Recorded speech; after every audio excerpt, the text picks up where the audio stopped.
I got about 10 more years and I can retire.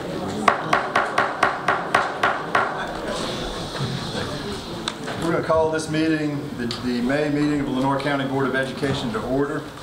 We will recognize Ms. Lynch for the invocation. Let us pray. May the words spoken in this room tonight be beneficial to the students, parents, staff, and administrators in our school system. And may we be led by the guiding principle to always base our decisions on the best interest of our young people. Amen. Please join me in the Pledge of Allegiance.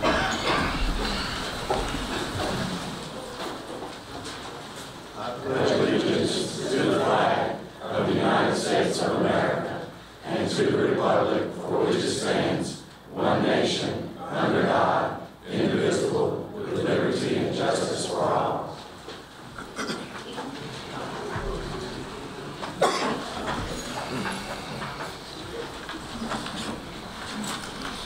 The next item on the agenda is to approve the agenda for this evening. So moved. Motion by Mr. Nobles, second by Mr. Hill. Any further discussion concerning the agenda for the evening? Then all in favor, raise your right hand. The agenda for tonight is approved. The next item is the approval of the minutes. These would be the minutes from our March 9th special board meeting, which was our joint meeting with the county commissioners. Since that meeting was not recorded, we need to approve a set of written minutes for that meeting. Move to approve the March 9th minutes. Motion by Mr. Smith. Second by Mr. Davis. Any further discussion about the minutes? And all in favor, raise your right hand. The minutes are approved. Next item is the board chair comments. I guess since everybody's here, I have to make some. I want to say a couple of things. One of the items we have on tonight, it's an information item, is some recommendations from our school improvement committee. This is a committee of about 50 or 60 people from the community, education professionals from our central office, teachers, parents, and we've been working for about 2 years. Really the reason for the school improvement committee, I think, and Dr. Mazingo organized it, is really to recognize that education has been changing dramatically in the last few years. The education that we had when we were in school is really not good enough for our children. We also recognize that in today's education system, we are not a monopoly. When I went to school, Lenoir County Schools was all that there really was, and that's where you went to school.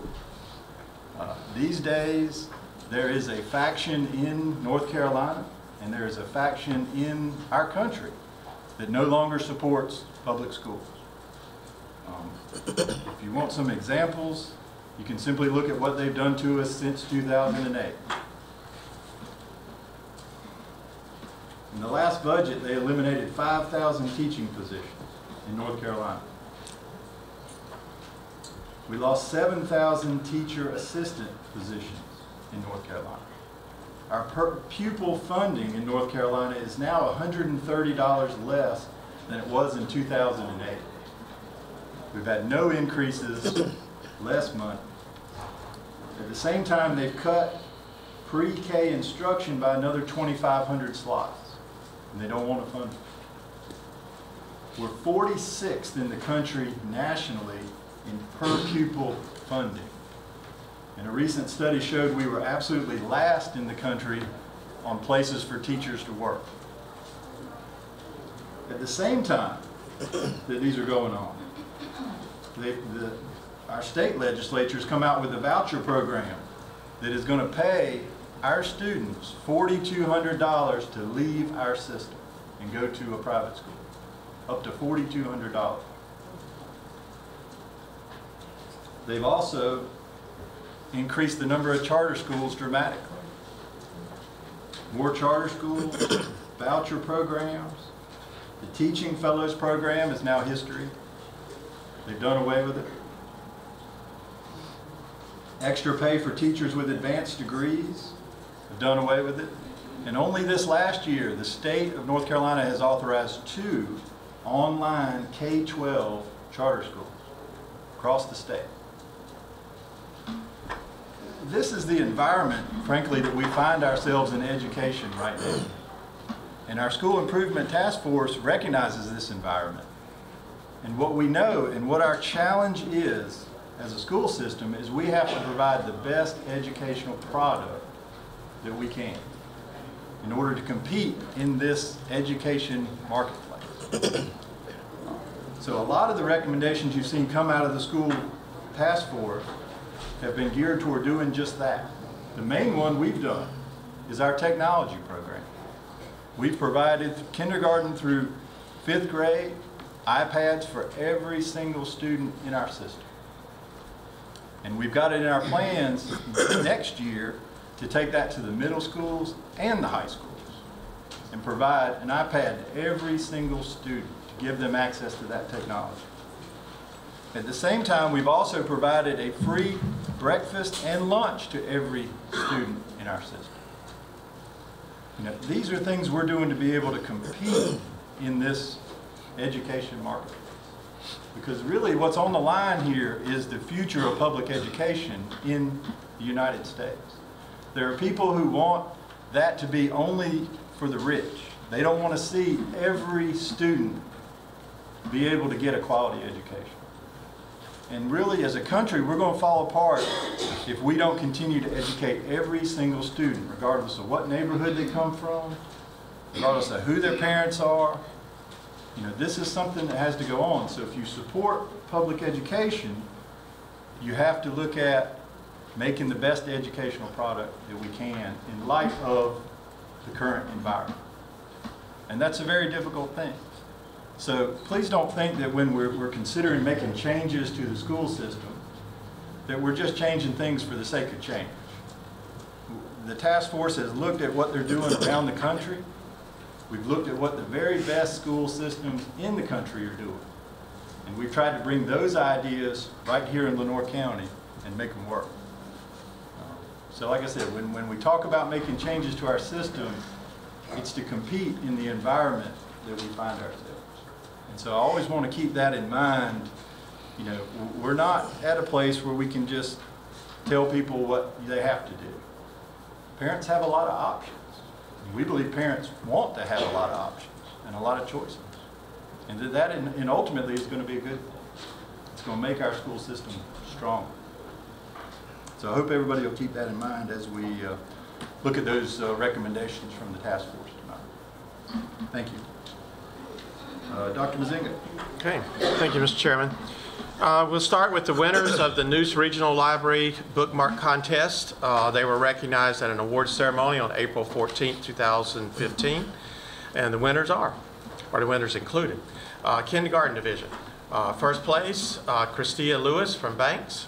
Second place, Armando Baltazar from Banks. And third place, Damblin Marks from Northeast.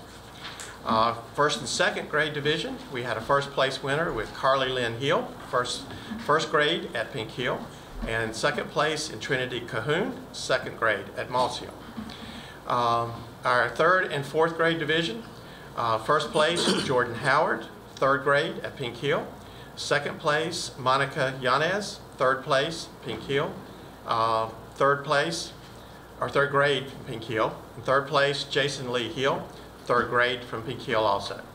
In our fifth grade division, we had a third place winner, Natalie Pale from Moss Hill. Sarah Letchworth, a sophomore at North Lenoir High School, has been accepted into the full residential program of the North Carolina School of Science and Math for her junior and senior year. This is the second North Lenoir student to be accepted into the School of Science and Math in the past 3 years. Congratulations to Ms. Letchworth. Two LCPS students active in their school's FBLA chapters advanced to competition at the FBLA's National Leadership Conference by winning individual honors at the state conference held in Greensboro in April. Cameron Dawkins of South Lenoir High School won third place in website design, and Brandon Stanley of Kinston High School won third place in impromptu speaking. Both are presidents of their school's FBLA chapters. At the state conference, E.B. Frink Middle School was honored for having the largest state chapter membership and for having the largest local chapter membership.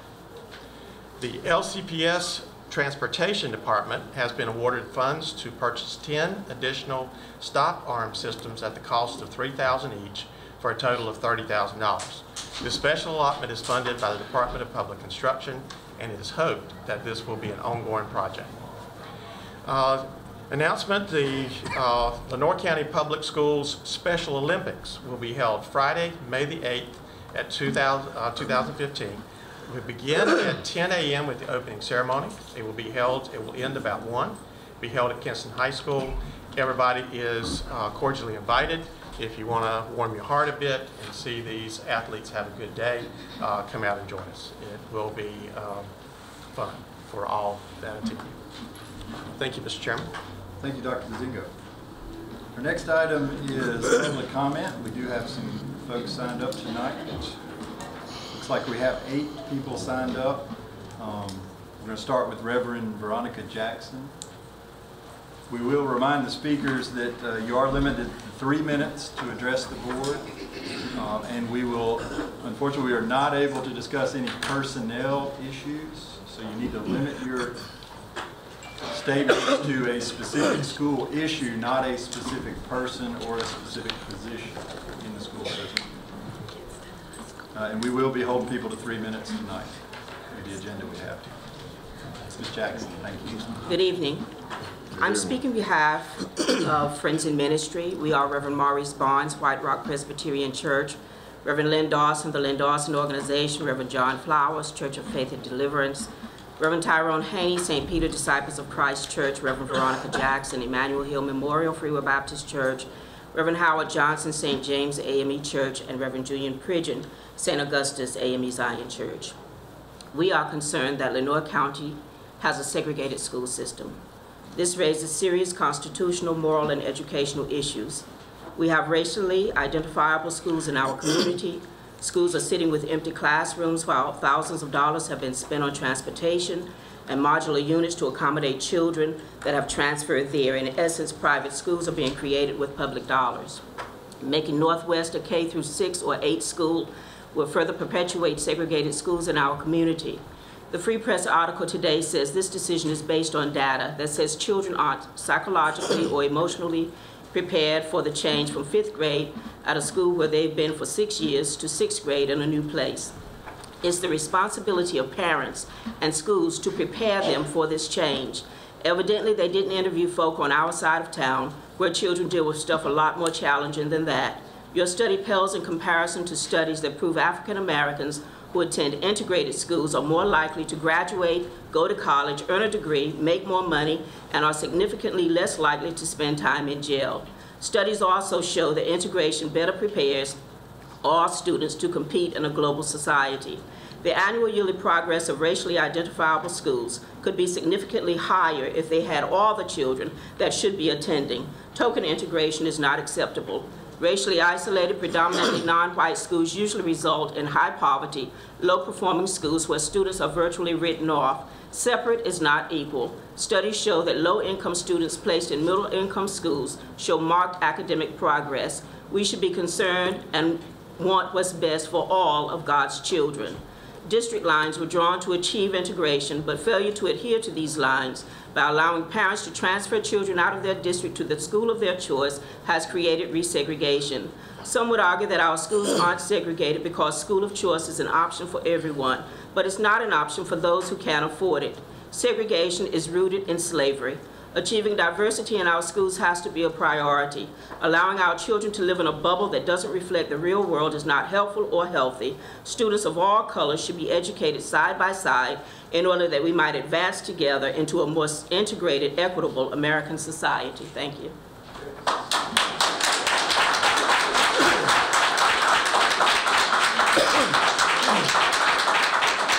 Thank you, Ms. Jackson. Next, we have Reverend James Mumford. Reverend Mumford with us? I'm here. Oh, okay.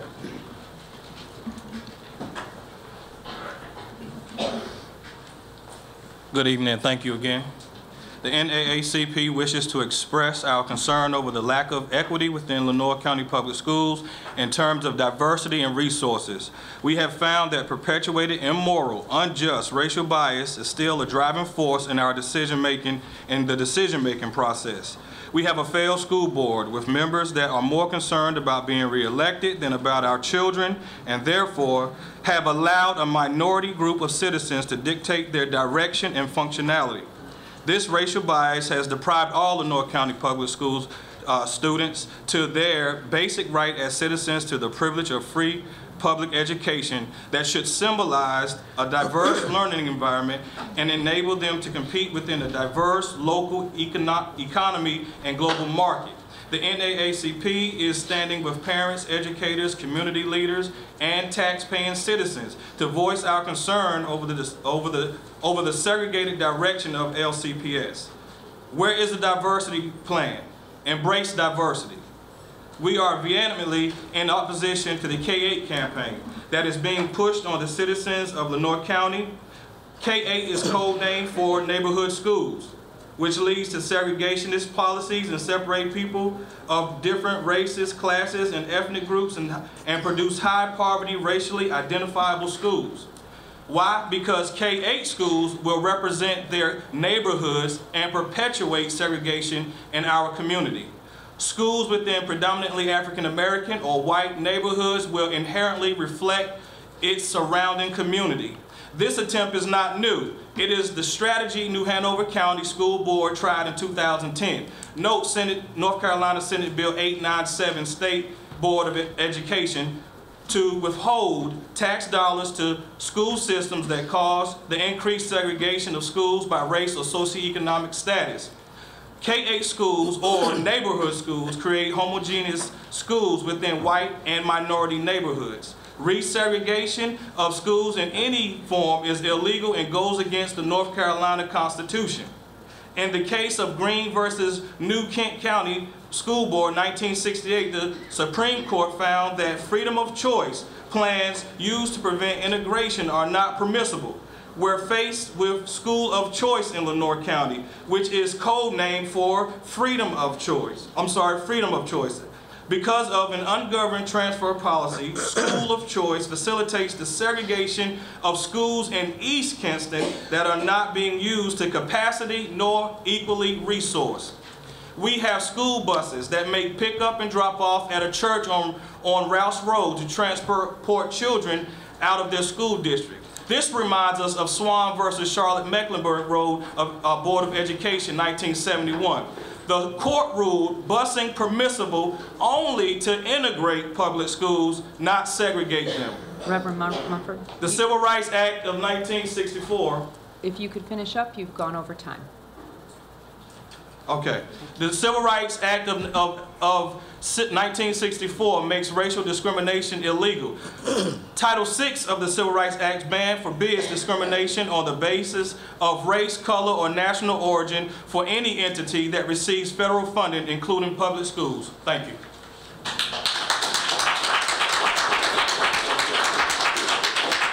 Thank you, Reverend Mumford. The next is Mr. Robbie Swinson. Good evening. I've realized I'm one of the hopeful citizens that believe in the slogan, Kinston, we're on our way. But are we really when it comes down to our education for our children here in Lenoir County? Because education plays a part in recruiting businesses to our community. As elected officials, we are supposed to be good stewards of taxpayers' money. Since I've been on city council, we've been criticized about electric cities, a deal that was done a long time before, and it looks like we're able to get something done about that now. But over the course of time, our school system has merged into Lenoir County Public Schools, but did we ever truly merge? We have closed several schools. C.H. Bynum School closed 2010, J.H. Sampson School, in which were remodeled or had additions added on, but turned around, closed shortly after we spent taxpayers' money on them. We even added grade levels to schools, and by doing that, we affected the diversity and growth of our schools in our community. In the free press, on March 13 article quotes a parent says that we would be able to grow and learn in a safer environment over stressing about the unknown if Northwest was K-6 or K-8.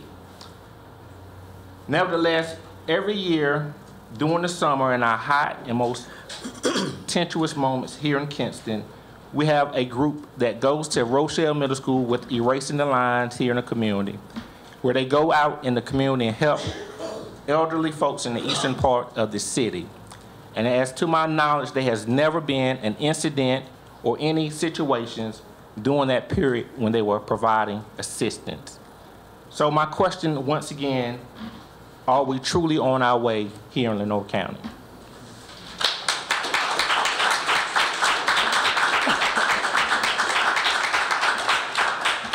Thank you, Mr. Swenson. The next is Fabrina Kittrell. And I may have said it wrong, and I apologize. My whole school career, I'm used to that. I can thank my dad for that. Good evening, Dr. Mazingo and members of the Lenoir County Board of Education. My name is Fabrina Kittrell. I am the music creative drama teacher at Rochelle Middle School. I've been teaching at Rochelle for 9 years.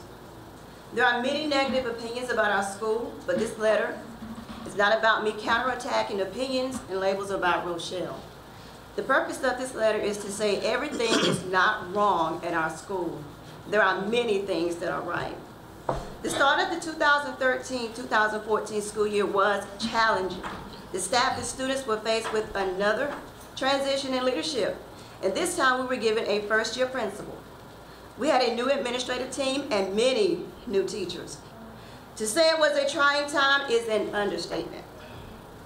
But a shift took place in April 2014 when Mrs. Swenson called for a school-wide assembly where she boldly addressed demonstrating improved observed behavior and test scores.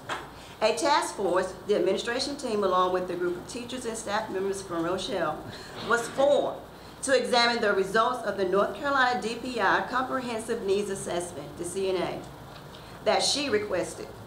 Using the CNA as our guide, we began meeting regularly to identify and strategize how to improve areas labeled as lacking and emerging.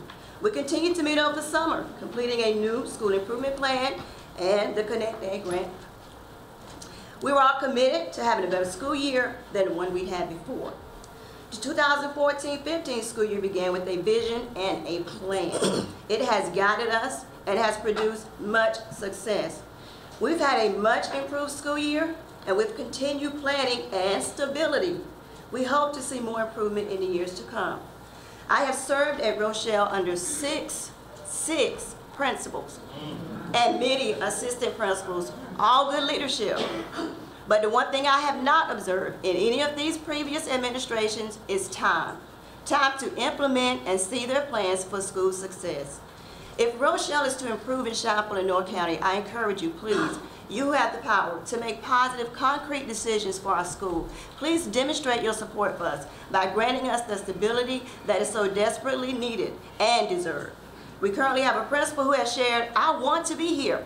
She has a vision, and we have a formula for success, but missing a key component, stability. Our students deserve it, our teachers and staff want it. Thank you in advance for your support.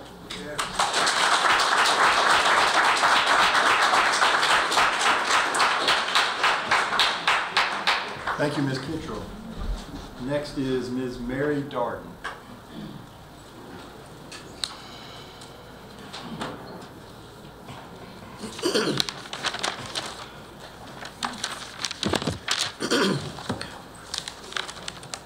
This is just a notebook that I carry. It's not my thesis. Good evening. I'd like to say before I go to my notes, and listening to the chairman talk about the changes in the schools, he consistently and constantly called and said the name parents. Now, some years ago, there was a motto in this school system that stated, children come first. Amen. Now, I want to know what happened to that motto. You know, I don't. I have here in my hand an article that was in today's newspaper.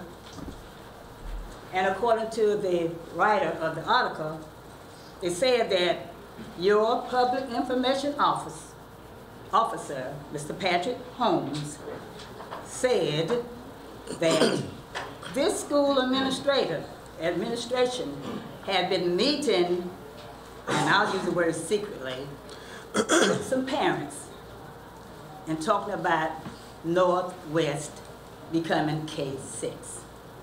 Now, you know whether that's true or not, I don't know. But what would be the idea of talking to parents at Northwest and making it a K through 6 when you got children?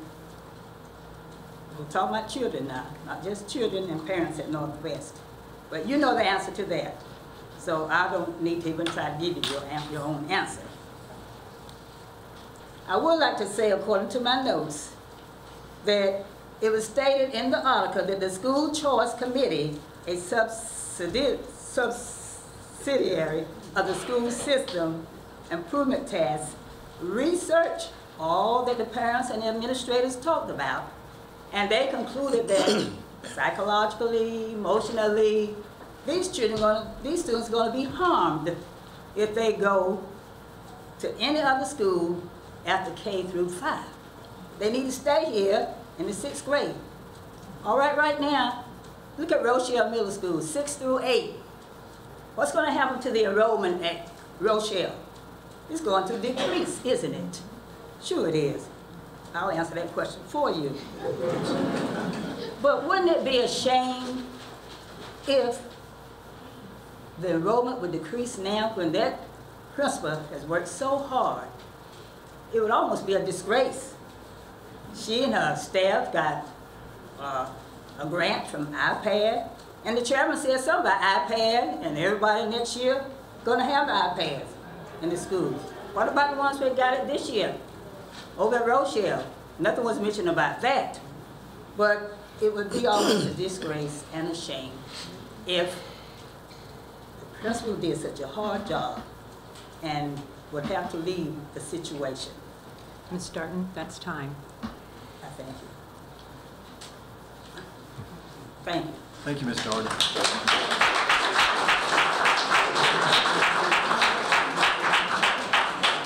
Next is Ms. Barbara Street.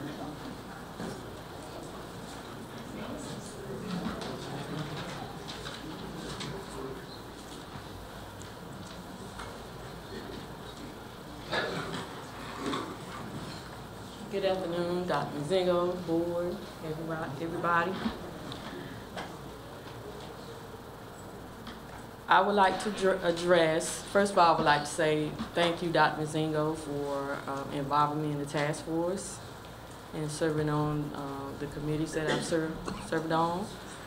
But the major one that's near to and dear to my heart, the major one that I serve on is Rochelle Middle School. Ms. Cottrell, thank you for your statement. There are some good things going on, but I think the bad outweigh the good. I think that to just stop meeting about Rochelle with some comprehensive, real solutions to change for the better over the summer. Some real planning on some internal issues. The K-8, I'm going to go on record, I did not vote for it. I'm not for it. I have a younger one at Southeast, and I would be very upset, even I think he would be upset, to feel that I would be stuck in one school for 6 years with the condition that is in now, and we're only serving 3 grades. For the record, I did not vote for it, and I'm not for it, and I think a lot of parents are not for it. Let's come up with some real critical solutions to help Ms. Swenson and the other administrators and teachers out. My son will be coming up as an 8th grader. We always saying change take time. The only time we say that is when, you know, your agenda is not for real change. But when you want to have your own agenda, the change is immediately. So we need to level the playing field for all children of Lenoir County Public Schools. I think, as Kinston's motto is forward in prosperity, and we've been kind of stuck for the last 50 years. And we need to move forward. We have a global, we are known to be global transport. We need to have a global mindset, and we need to stick to the children's best interests and not adults and their job security. If teachers don't want to teach, put them in administrative building. Let's find some teachers that want to teach our children, that want to love them, that want to talk to them like they're human beings, not call them outside of their names, not, you know, come up with, you know, a benchmark for failure. I just came from the era where we had great educators. Ms. Street. And I thank you for your time, and I thank you for your opportunity to serve the committee.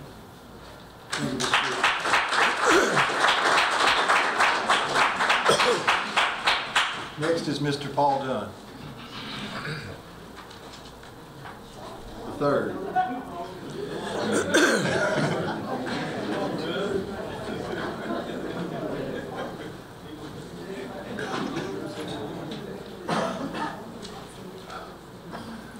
Good evening, everyone. Paul Dunn, school counselor at Rochelle Middle School. I'm kind of a new face, new kid on the block over at Rochelle Middle School, and I have seen it from the outside before I started employment, and I've seen it from the inside. Before I got on the inside, I was kind of like some of the other people, what's going on, what's happening, something's not right. But now since I've been there, it's kind of been, I understand. I understand where the administration is going. I understand what is expected. It is not always the administration. It is a lot of other factors that are contributing to what is going on. Granted, I was raised in working with kids and understanding that there are no bad kids. It's good kids in bad situations. And this at Rochelle Middle School is exactly what's going on. What we have us as professionals. These kids at Rochelle, they have to be in survival mode 18 hours a day. And for 6 hours, we expect as the grown-ups and the administrators and everyone for them to just cut it off as soon as they get on the bus. And that is not happening. They don't have the means to just get the kill switch, as you say, and just turn it off. By the time they turn it off, it's 1 o'clock. You know, and a lot of things have already occurred between the hours of 8 and 1. But they're just seeking for the attention, for the love, for the people who want to listen to them.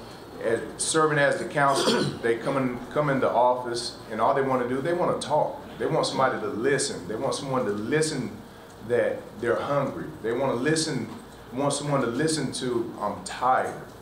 My mom didn't come home, or the baby cried all night, or the dogs were fighting and barking all night. And us as adults, we're not understanding that. And that's happening on all levels. But there are some who have to have clear heads and keep it at an even keel. And our kids are suffering. They are definitely suffering from other people making decisions for them when they are not equipped with the knowledge and the ability to make these critical decisions in their life. They're young. The ones that they get love from, the streets. The ones that try to change that mentality, the teachers, the parents, the counselors, the principals. So it's not just Rochelle. I've been in mental health 17 years. And it's happening everywhere. It's not a Rochelle Middle School problem. It's a worldly problem. Not just Rochelle, not North Carolina, Virginia, Charlotte, wherever. I've been around the block a few times in a lot of major cities, and this same problem happens. It's just amplified because I think we're inner city, and we've got all these kids coming, and they're ending up in Rochelle. Mr. Dunn, that's time. Okay, if anything happens, I would like to plead to everyone in here, Rochelle needs help. Don't tear it down, help us out. Bring the solutions, not the problems. Thank you.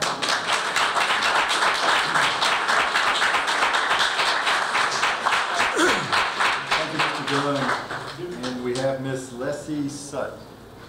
Assume it's a miss. Leslie. Leslie Sutton? Leslie? Am I missing? How do you read it? Leslie is what it says. It says Leslie Sutton. I don't want to give out your address on television. Not here. And that concludes the public comment. Next item is to go to our presentation agenda. It would be a presentation by Rochelle Middle School students. Ms. Swinson, I guess, is prepared by heart.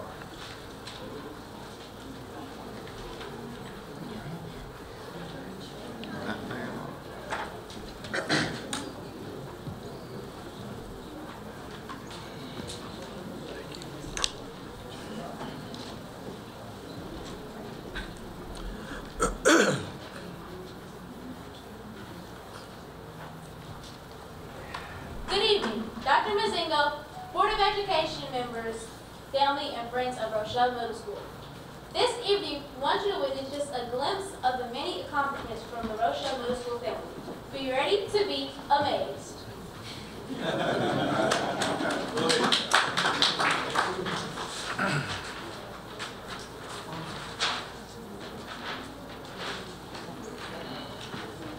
I am Rebecca Fields. I am Cody Dunn. I am BJ Lunar.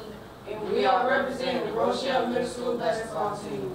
We are the 2014-15 Belton Middle School Class of Champions. They are also the 2014-15 conference champions. Girls 13-1, boys 12-2. I am Rochelle.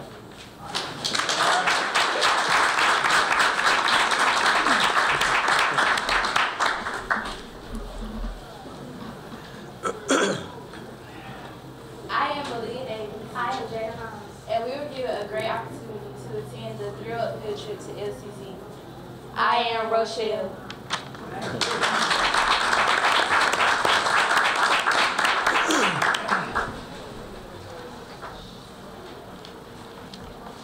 I am Cameron Gidges. And I'm Shanika Lynch.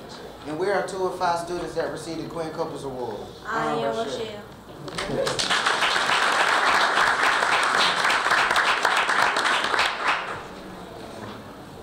I am Jada Jones. I am Cody Dunn. I'm Andrew Price. We are part of the 5 students That attended the leadership camp at Peace University. I am Rochelle.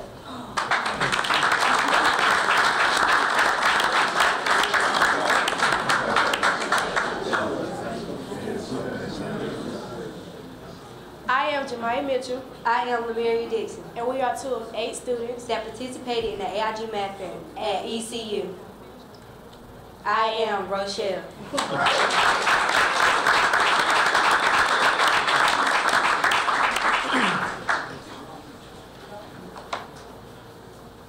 I am Khaleesi Reborn. And I am Tiana Lanier.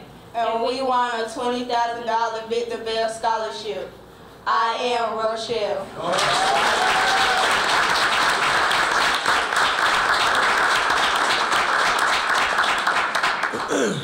I am Kyla Williams, and I'm one of 40 students to attend the Flamenco Ballet in Durham, North Carolina.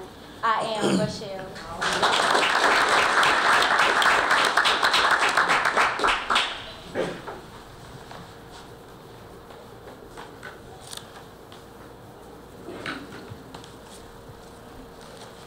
I am Tanaja Butler, And I'm Kyla Williams. and I'm one of the participants of the North Carolina STEM Challenge.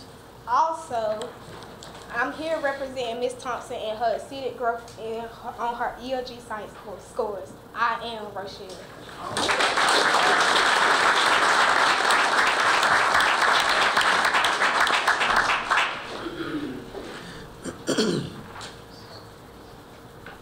is Kiara Powell. I am proud to announce that Rochelle Middle School raised $5,000 to match the challenge grant of $10,000, making change on the outside to reflect change on the inside.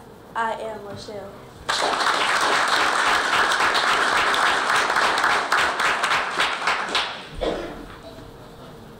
I am Alina Rivers. And I am Leslie Sutton. And we are part of FCA, Fellowship of Christian Athletes. The first ever FCA here at Rochelle Middle School. I am Rochelle.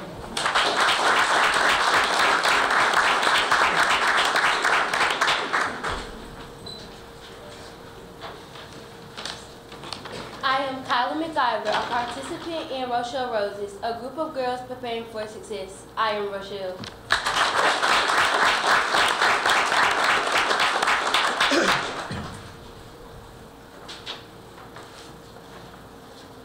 I am Ziona Freeman. I am Sanaya DeBose, and we are two of 14 students that attended the Spring New York trip in April. And the places we visited were the 9/11 Memorial, Top of the Rock Observatory, and the Statue of Liberty, and a private backstage tour of American Airlines Theater, and much more. I am Rochelle.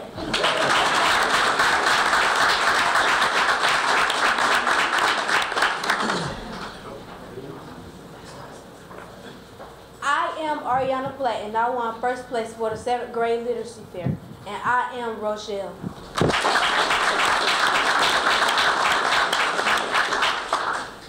I am Jada Jones, and I am proud to announce Rochelle Middle School is one of 2 schools in North Carolina and 114 in the United States to win an Apple grant that they gave. I am Rochelle.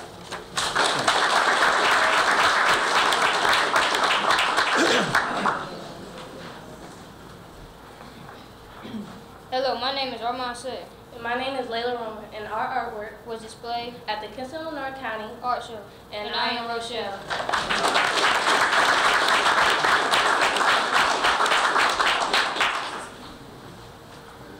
Hello, my name is Amanda Ingram, and I'm the treasurer of Rochelle Middle School Student Movement Association, and I am Rochelle.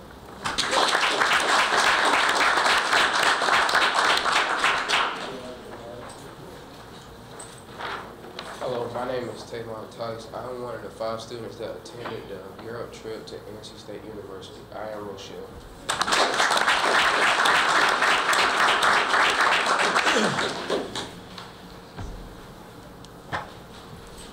I am Leslie Sutton, and I am proud to announce that my science teacher, Ms. Bryant, exceeded growth on last year's science ELG. I am Maya Baker, and I am proud to announce that my algebra teacher, Ms. T.J. Brown, exceeded growth on her last year's Math 1 ELG scores. I am Rochelle.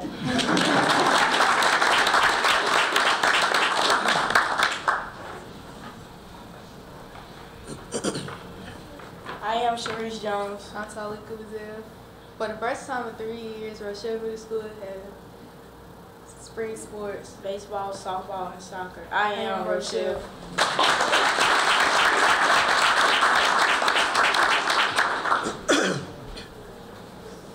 I am Zenaida Bryant, and I was a participant in a math video challenge along with the rest of my Algebra 1 classmates. I am Rochelle.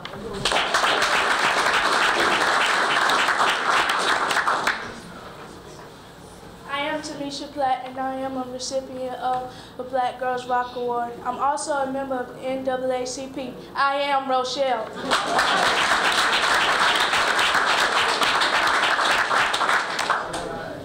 RMS friends and family, please declare with me, we are Rochelle.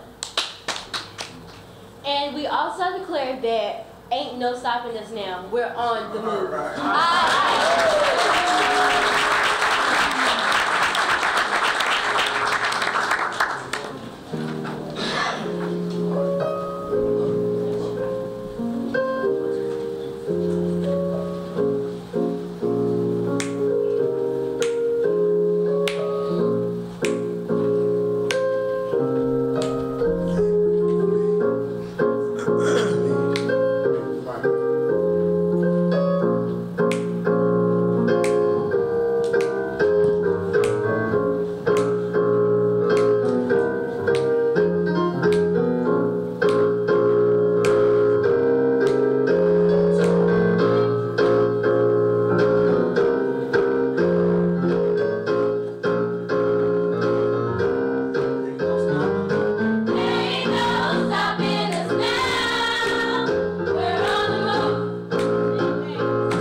but now it looks like things are finally coming around. I know we got a long, long way to go, and where we'll end up, I don't know. But we won't let nothing hold us back. We're gonna get ourselves together. We're gonna polish up our act. And if you ever been held down before, I know that you refuse to be held down anymore. Don't you let nothing, nothing stand in your way. I want y'all to listen, listen to every word I say, every word I say. Ain't no stopping us now. We're on the move. Ain't no stopping us now. We got the groove. I know you know someone who's got a negative vibe, and if they only happen, they keep you alive. They really don't have nowhere to go. Ask them where they're going, they don't know. But they won't let nothing hold us back. We're gonna get ourselves together. We're gonna polish up our act. And if you ever been held down before, I refuse that you'll be held down anymore. Don't you let nothing, nothing stand in your way. I want y'all to listen, listen to every word I say, every word I say. Ain't no stopping us now. We're on the move. Ain't no stopping us now. We've got the groove. Ain't no stopping us now.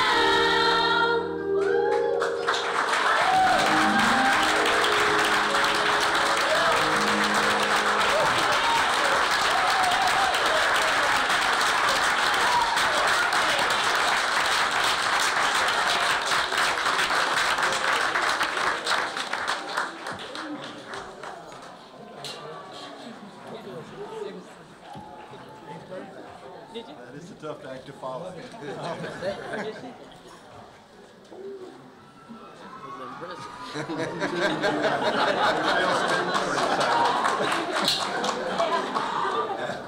Next item on the agenda is our ILCPS report. Ms. Diane Lynch, if you want to introduce our I will.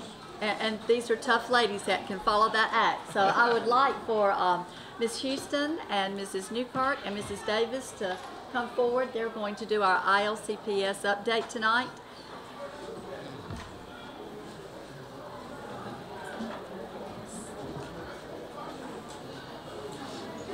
Hello everyone, I'm Shalana Newkirk. I'm a teacher at Northeast Elementary, 6th grade. And what we're going to do is just give you a presentation of what we've been doing with our students. A new interactive program that we've been using on our iPads has been such a great investment. And it's just a new way to kind of keep our kids engaged on the iPad. And you're going to see a snippet of what we do in the classroom. Okay. All right.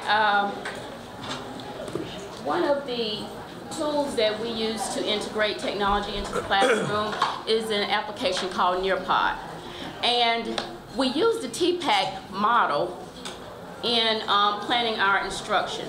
And what that means is that we consider the technological, pedagogical, and content areas for planning effective instruction.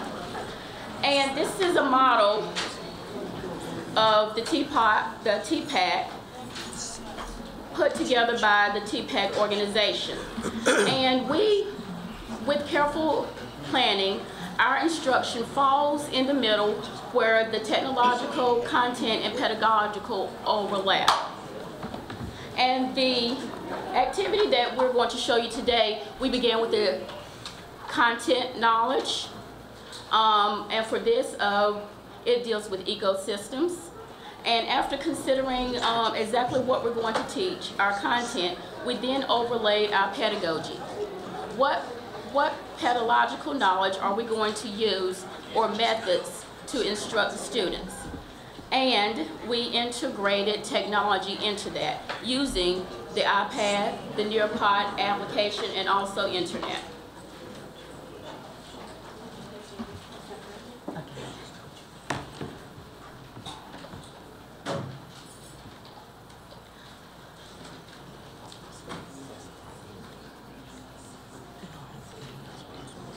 Okay, most of you have iPads in front of you, and now we're having some technological glitches.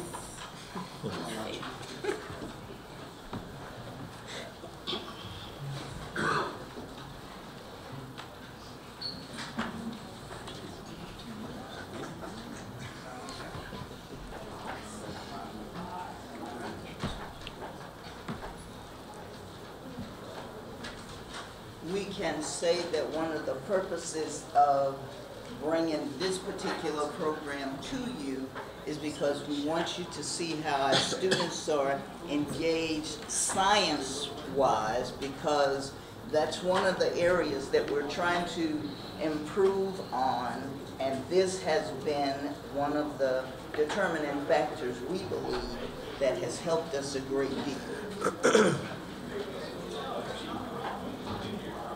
Okay, our plan for this evening is to present a Nearpod lesson to you that we have conducted in our 5th grade classrooms at Northeast Elementary. To begin, on the screen you're going to see the teacher interface that is actually available to us via internet. You have in front of you student iPads with the applications, and you will see the student interface part of it. So if you will please enter the PIN number that is on the screen. But before you put your PIN number, you have to enter the universal code that we use, 1234, for your class code. They already have. Okay. Your pod is already open, and now you're at the screen where it asks you to log in. But all you need to do is just enter your PIN to log in to join the session. So that PIN is BVDAH. Lowercase or capitalized, it doesn't really matter. It's not case sensitive at all.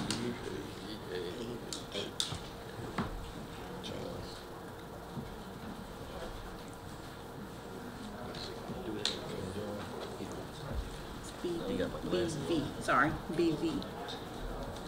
And after you enter the PIN, choose join.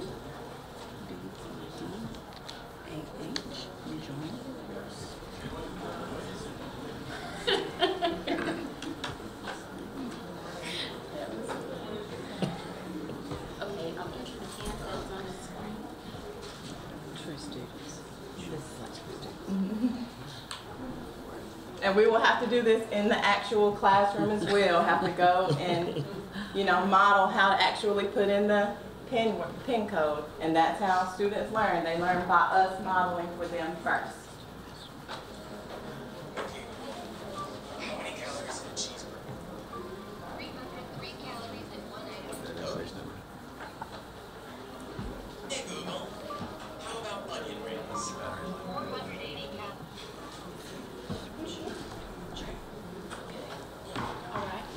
Okay, now that most of us have logged into the presentation,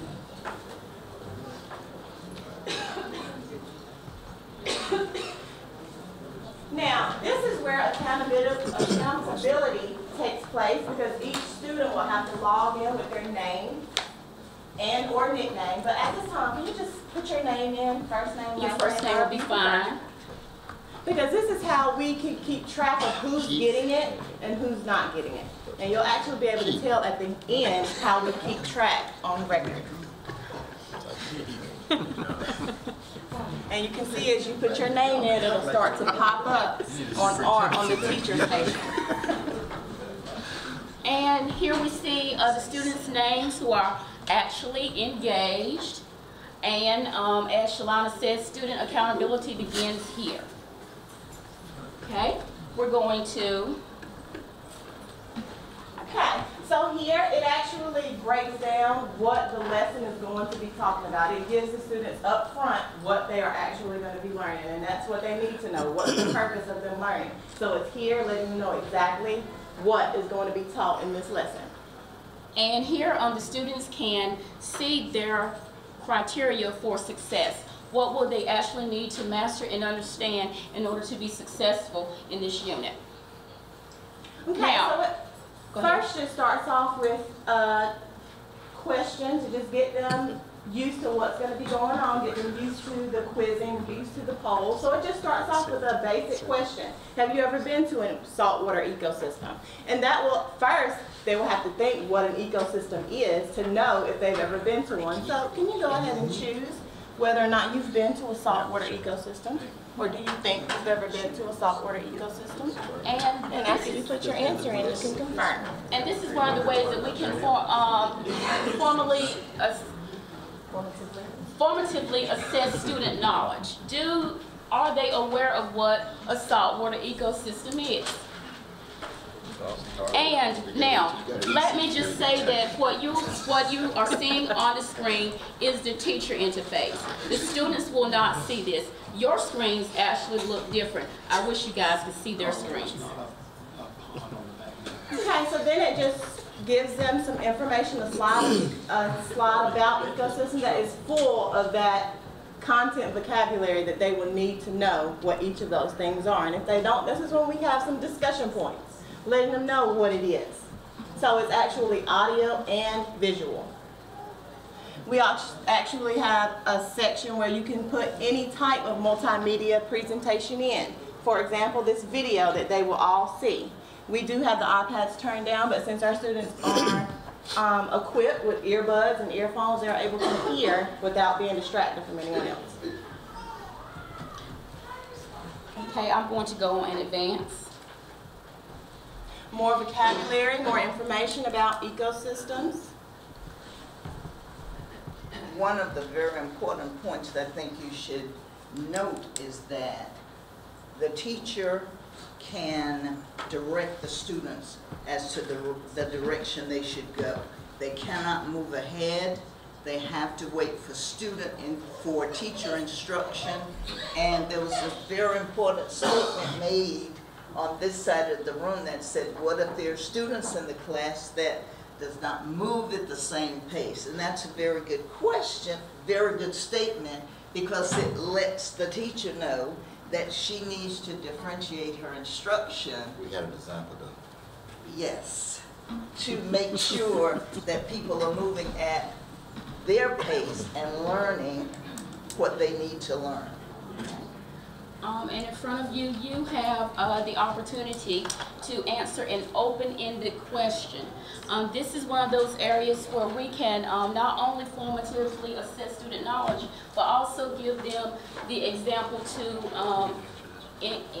employ those critical thinking skills that we have been teaching them. Okay, I'll just go on and advance ahead for the sake of time. And you can see students' reports. No answer. Right here, we can see who is engaged, who is actually participating in the assignment, and this is where student accountability is very important. Okay? More information, informational slides that you see in front of you. Now we're talking about the animals of ecosystems, saltwater specifically.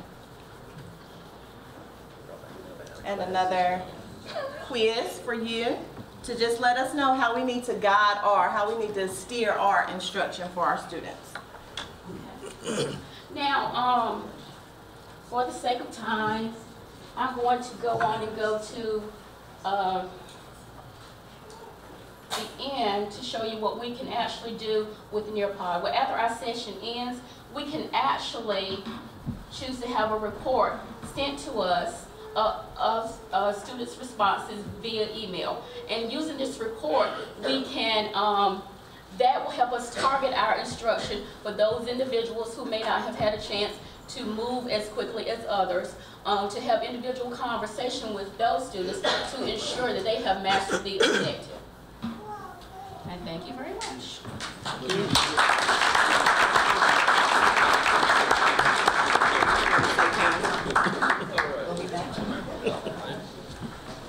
Before Ms. Davis starts her part, I'd like to thank Ms. Cofield. She's the DLS at Northeast, and thank you for joining these ladies tonight. You're not going to reveal those scores. Well, I and there's some think, student privacy there. well, actually there is, because the teacher interface is usually not projected. This group up here.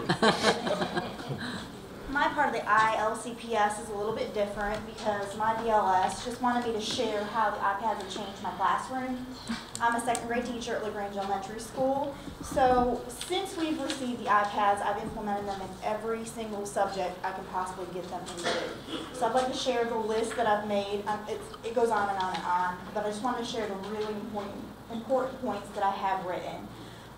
The first and most important thing I've seen is it allows instant and productive feedback through our management system, eBackpack, which is amazing. You can take things, put them on the iPad, send them from the teacher's iPad to the student's iPad.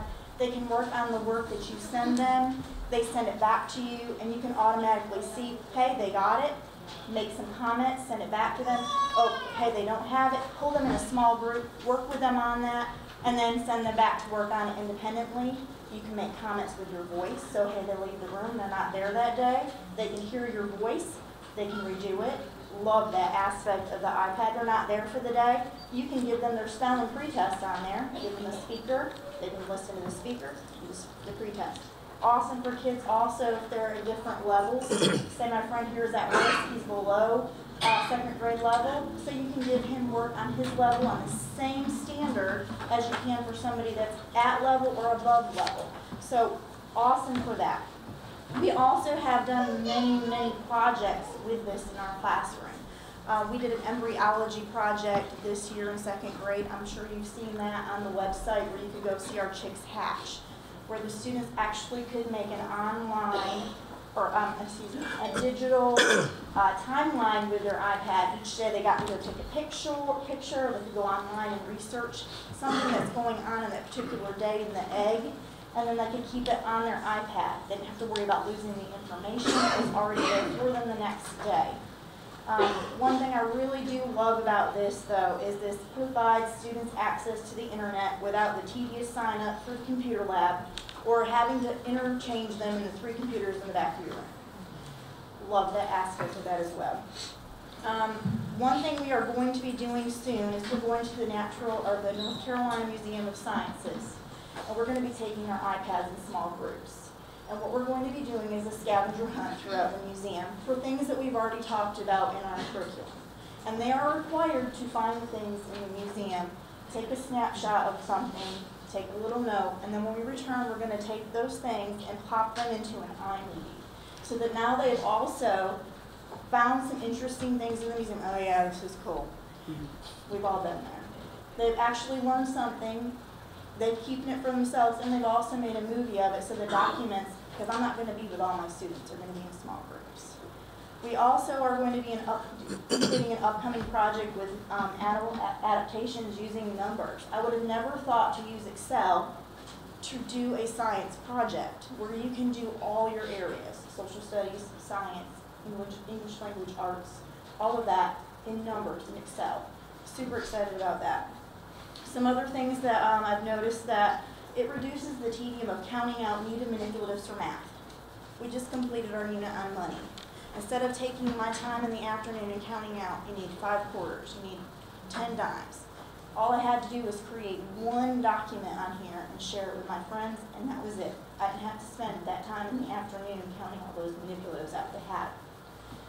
Another thing I've noticed that if I sit down with my grade level, and there's something I've created, all I have to do is share it from here to there, and they have it, and vice versa. It creates so many more things that you can do within your school, between your colleagues and your students, just like that. The biggest thing, though, is the engagement in my classroom has gone from here to here. I don't have to worry about my little friend over here playing. When are we going to do that pages assignment, Ms. Davis? Can I go back to do my pages assignment? I'm done reading. Can when I do my pages assignment, I don't have to worry about them doing it. They are excited.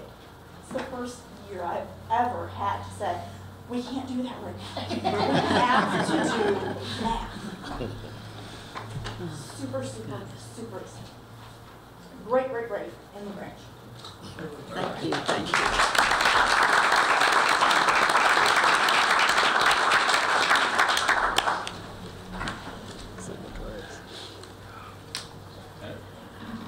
I just would like to thank these teachers for their presentation tonight and sharing. All of our teachers are so excited. It's just amazing how they have taken off and the things they have created. Next month, we plan to bring you some parents to give you a parent perspective of iPad usage. Thank you, Ms. Heath. Next item is a presentation regarding Lenoir County Learning Academy.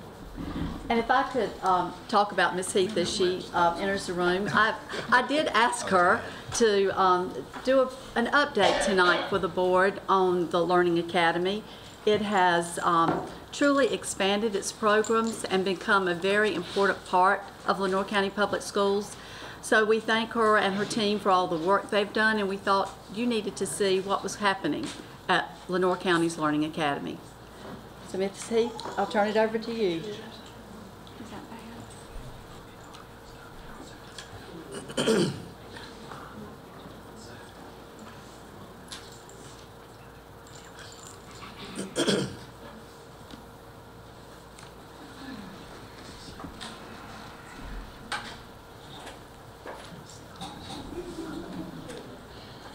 Dr. Mazingo, Ms. Lynch, and board members, we are very pleased that we were asked to come and talk to you about what's going on at the Learning Academy, Lenoir County Learning Academy.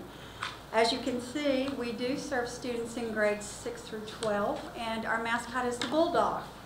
We're persistent like a bulldog. We're not going to give up until we have everybody doing what they need to be and helping them to graduate and to meet the requirements of their courses to be able to get those credits for high school, and working with the middle schoolers to make sure that they are prepared for their next grade level.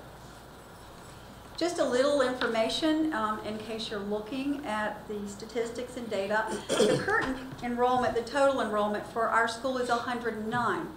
Actually, for Lenoir County Learning Academy, we have 81 as of this morning, 84 as of this afternoon. We do have 28 middle school students, and we currently have 56, not 53, but that changed today.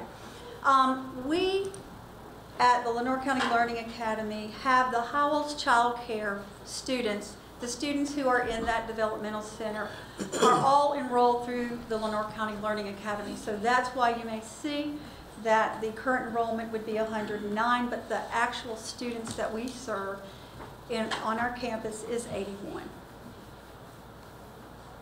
Our middle school students, currently we have 28, and high school, as I said, as of this afternoon is 56. Our total student demographics, we have 75% African American, 15% white, 4% Hispanic, and 6% other.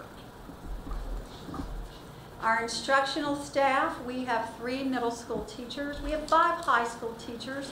2 of those high school teachers consist of PE and art. They also serve our middle school students. We have 2 exceptional children's teachers. We have 2 exceptional children's assistants and 1 technology assistant.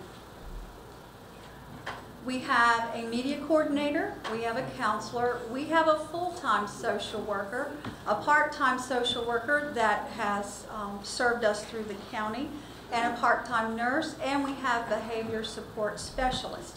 What I'd like to say about having the opportunity to have a full-time social worker and to hire a PE teacher was made possible through our priority school funding. So we fund those through our priority funds.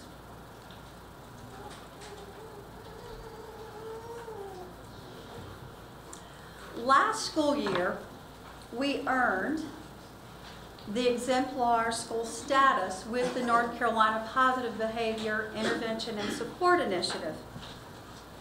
And that certainly happened because of the dedicated staff that we have serving our students, and for our students who work very hard at knowing what it took to be a successful student. In meeting the expectations for the status, it certainly took strategic planning.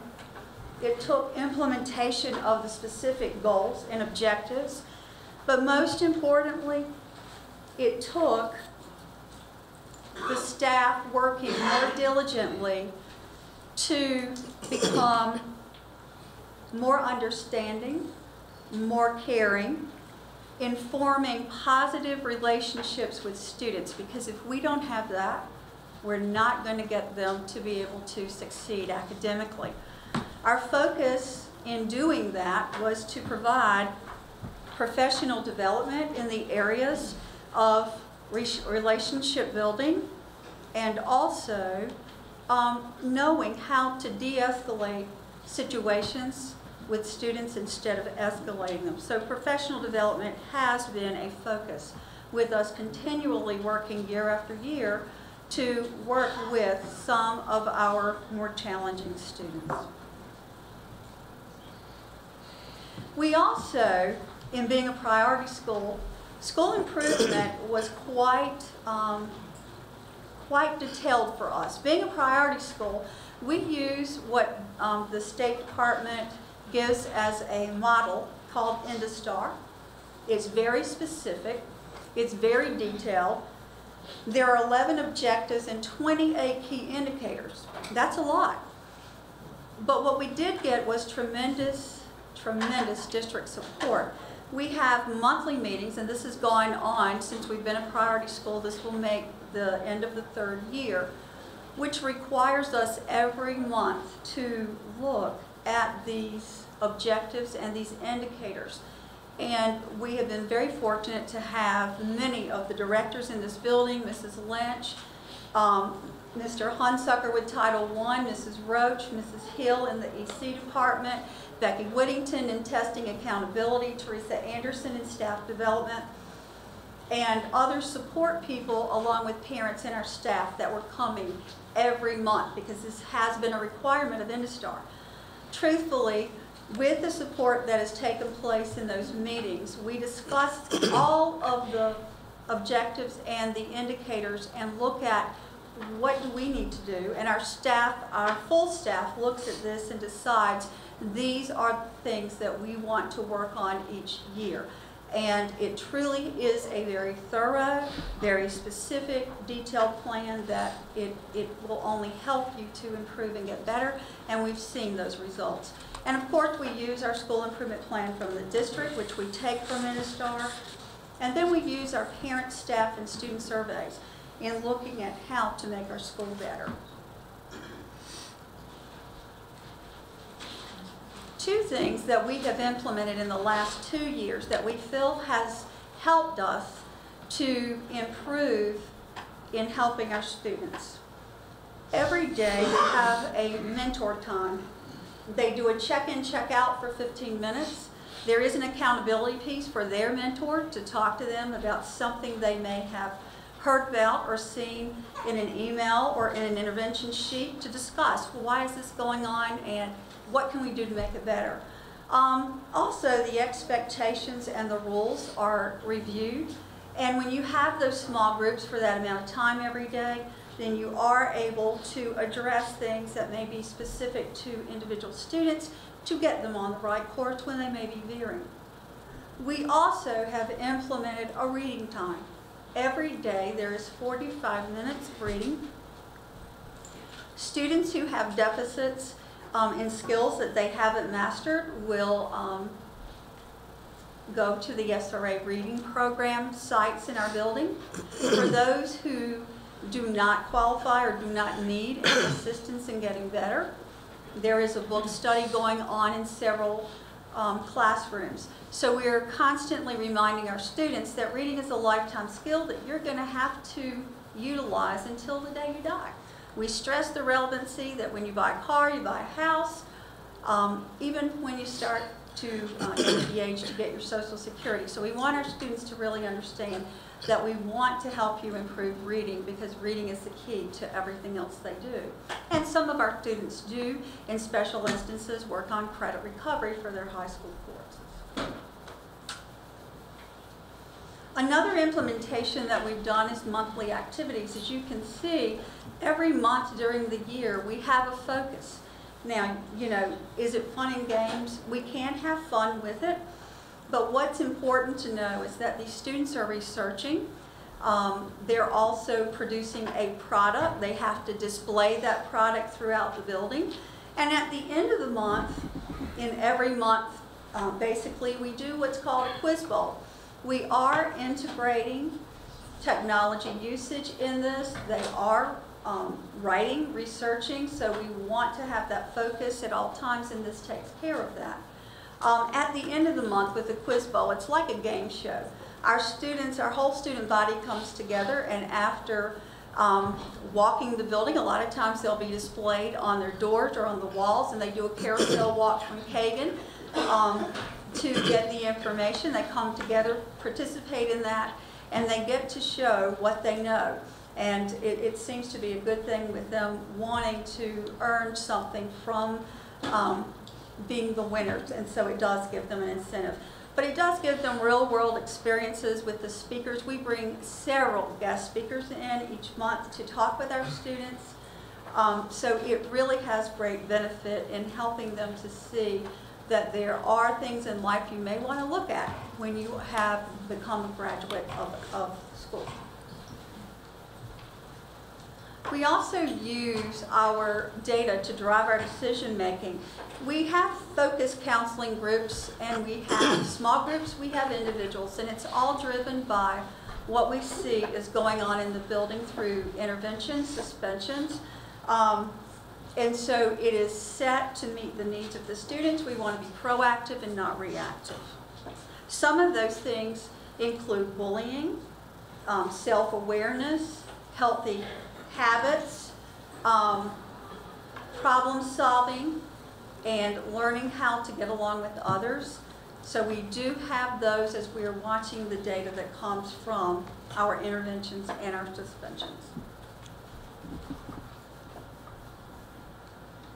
These are just a few of the guest speakers who have come into our school, as we all know, from Hochul's. At the top, you will see Sensei Jones, as he's coming to teach our students about discipline and what it takes to really perform and to do well in karate. And at the bottom, we have Dr. Robert Williams, who is the professor of music at Fayetteville State University. Our students are also engaged in field trips. We do have a focus.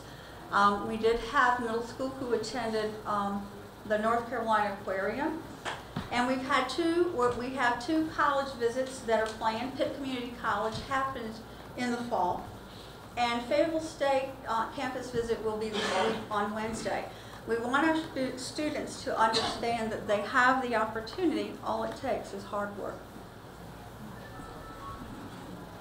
We do recognize a middle schooler and a high schooler each month who've been a model student in meeting the criteria in our building.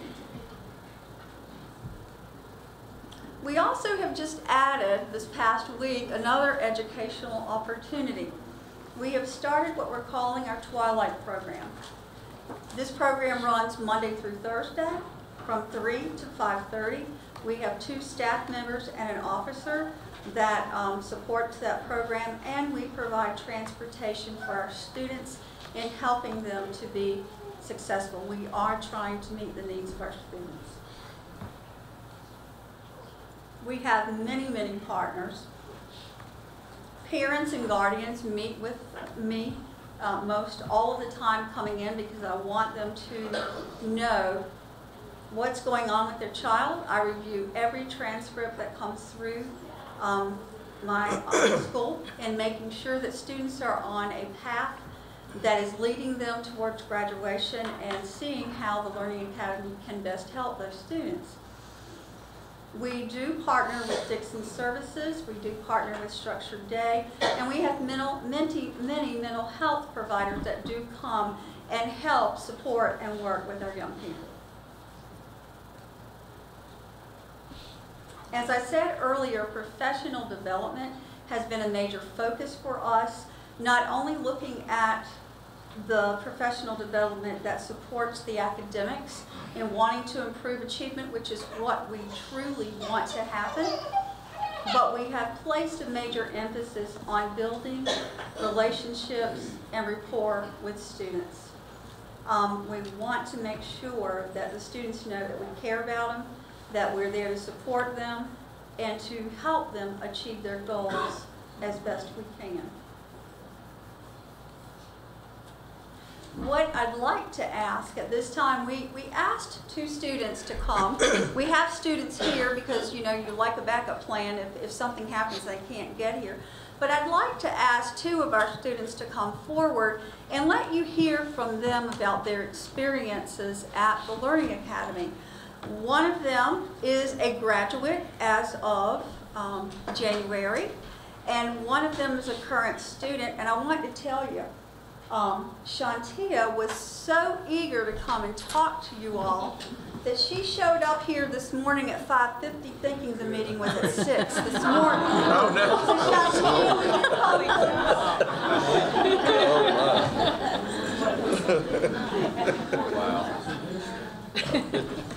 Hello.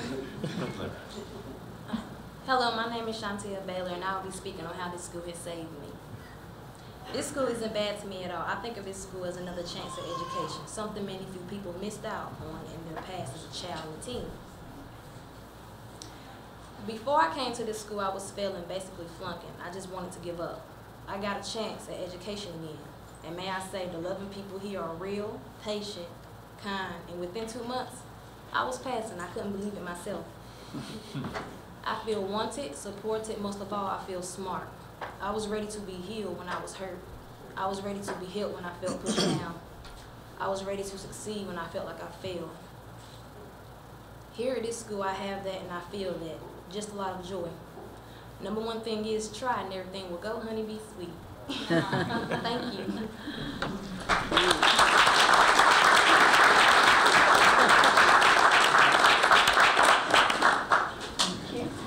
We have Corinne Muber, who would like to take my seat, as a graduate of Lenore County Learning Academy.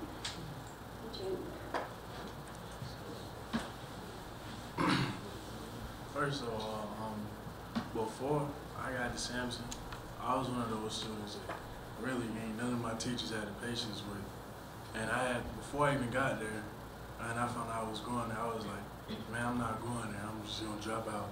And I had already got a full-time job and everything, because I'd already planned on dropping out.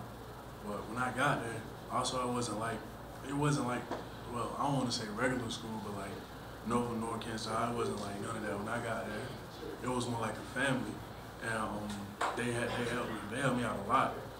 Like, I got real bad anger problems, and I can snap just like that, but with them, it's different because they're gonna help me, they're gonna talk with me. And I know right now, if I need anything, I can call Mr. McGee, and he's gonna give me the advice I need. And I just want to say thank y'all for helping me graduate. And without Samson, I really don't know what I would have done. Without Lenore Learning Academy, I don't know what I would have done.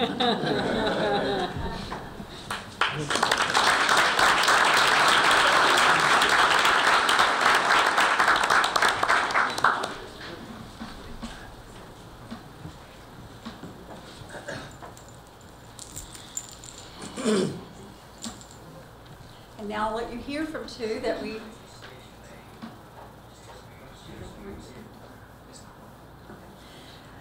What I'd like to... The picture's worth 1,000 words. It's really rewarding to see when you've worked with students who some days can try you, as it has been said, but in knowing that you have patience and you have supports in place to let students know that we're going to work through this and there is graduation time that's coming and let's work towards that. and to see students realizing their dreams when many of them sometimes do give up.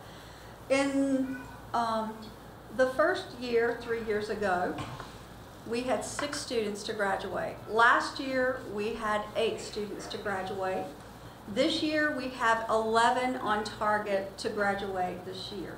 So we are working diligently to help our students to master their learning and to get those credits and to be able to move on. We have had 2 that we know of that have gone on to college. We have others who have gone into the workplace, and we have several that are interested in the military. So in the next 2 weeks, we again are having the recruiters to come in and talk to our students, again offering them opportunities to know that the world is theirs for the taking if only they want to participate. So we push them. Some days they don't want to be, but we let them know anything is possible, and they are the better for it. And we are too, because it's very rewarding to know that you've helped a student that may have even given up on themselves. But I will say, without the dedication of the staff that's been very willing and dedicated to working for the cause of making sure we do what's needed, it would not be possible. So I do applaud the staff at Lenoir County Learning Academy for what they do every day, because like in any other school, it's hard some days. But what you see is when students say thank you, or they call you, or they come by and say, I wouldn't have made it without you, it makes it very, very worthwhile. And we are very proud of the work that has been done and is going to be done at Lenoir County Learning Academy. I extend to you the opportunity to come by and see us in motion, see what's going on each day, and we'd love to have you come and visit with us. Are there any questions? And we'll even bring the students back in. I told them they couldn't leave because you might want to ask them something.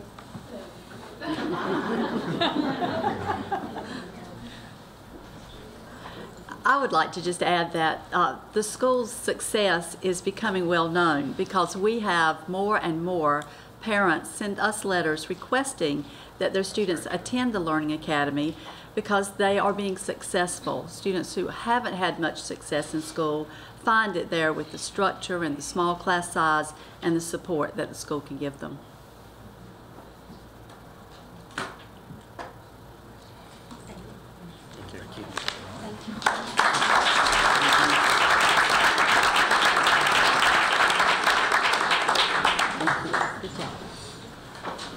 The next item is an informational report on the School System Improvement Task Force. Dr. Muzinga. Okay, thank you. First of all, I want to say that this is not on the agenda for action tonight. This is just a report of the recommendations that have come out of the subcommittees of the School System Improvement Task Force. We'll start with the high school committee. The high school committee did a lot of its work last year. They were basically working with the idea of putting together a structure where students could get up to 2 years of college credit while they were in high school. Those were approved by the board. They're called our career pathways. We have 14 different pathways currently. And in February, we had parent meetings, and the number of students that are taking advantage of this is continually going up. We hope that 8th graders in particular will look at these. What it does, it provides a plan for them. If they choose a career, they know how they can get there. They also know what they can accomplish in high school in terms of college credit in particular. Sometimes they can get that certificate, or they can get 2 years of college, or they can have up to 50 hours of college credit that will transfer to any UNC system. So that has been a very important part of what we've accomplished so far from the School System Improvement Task Force.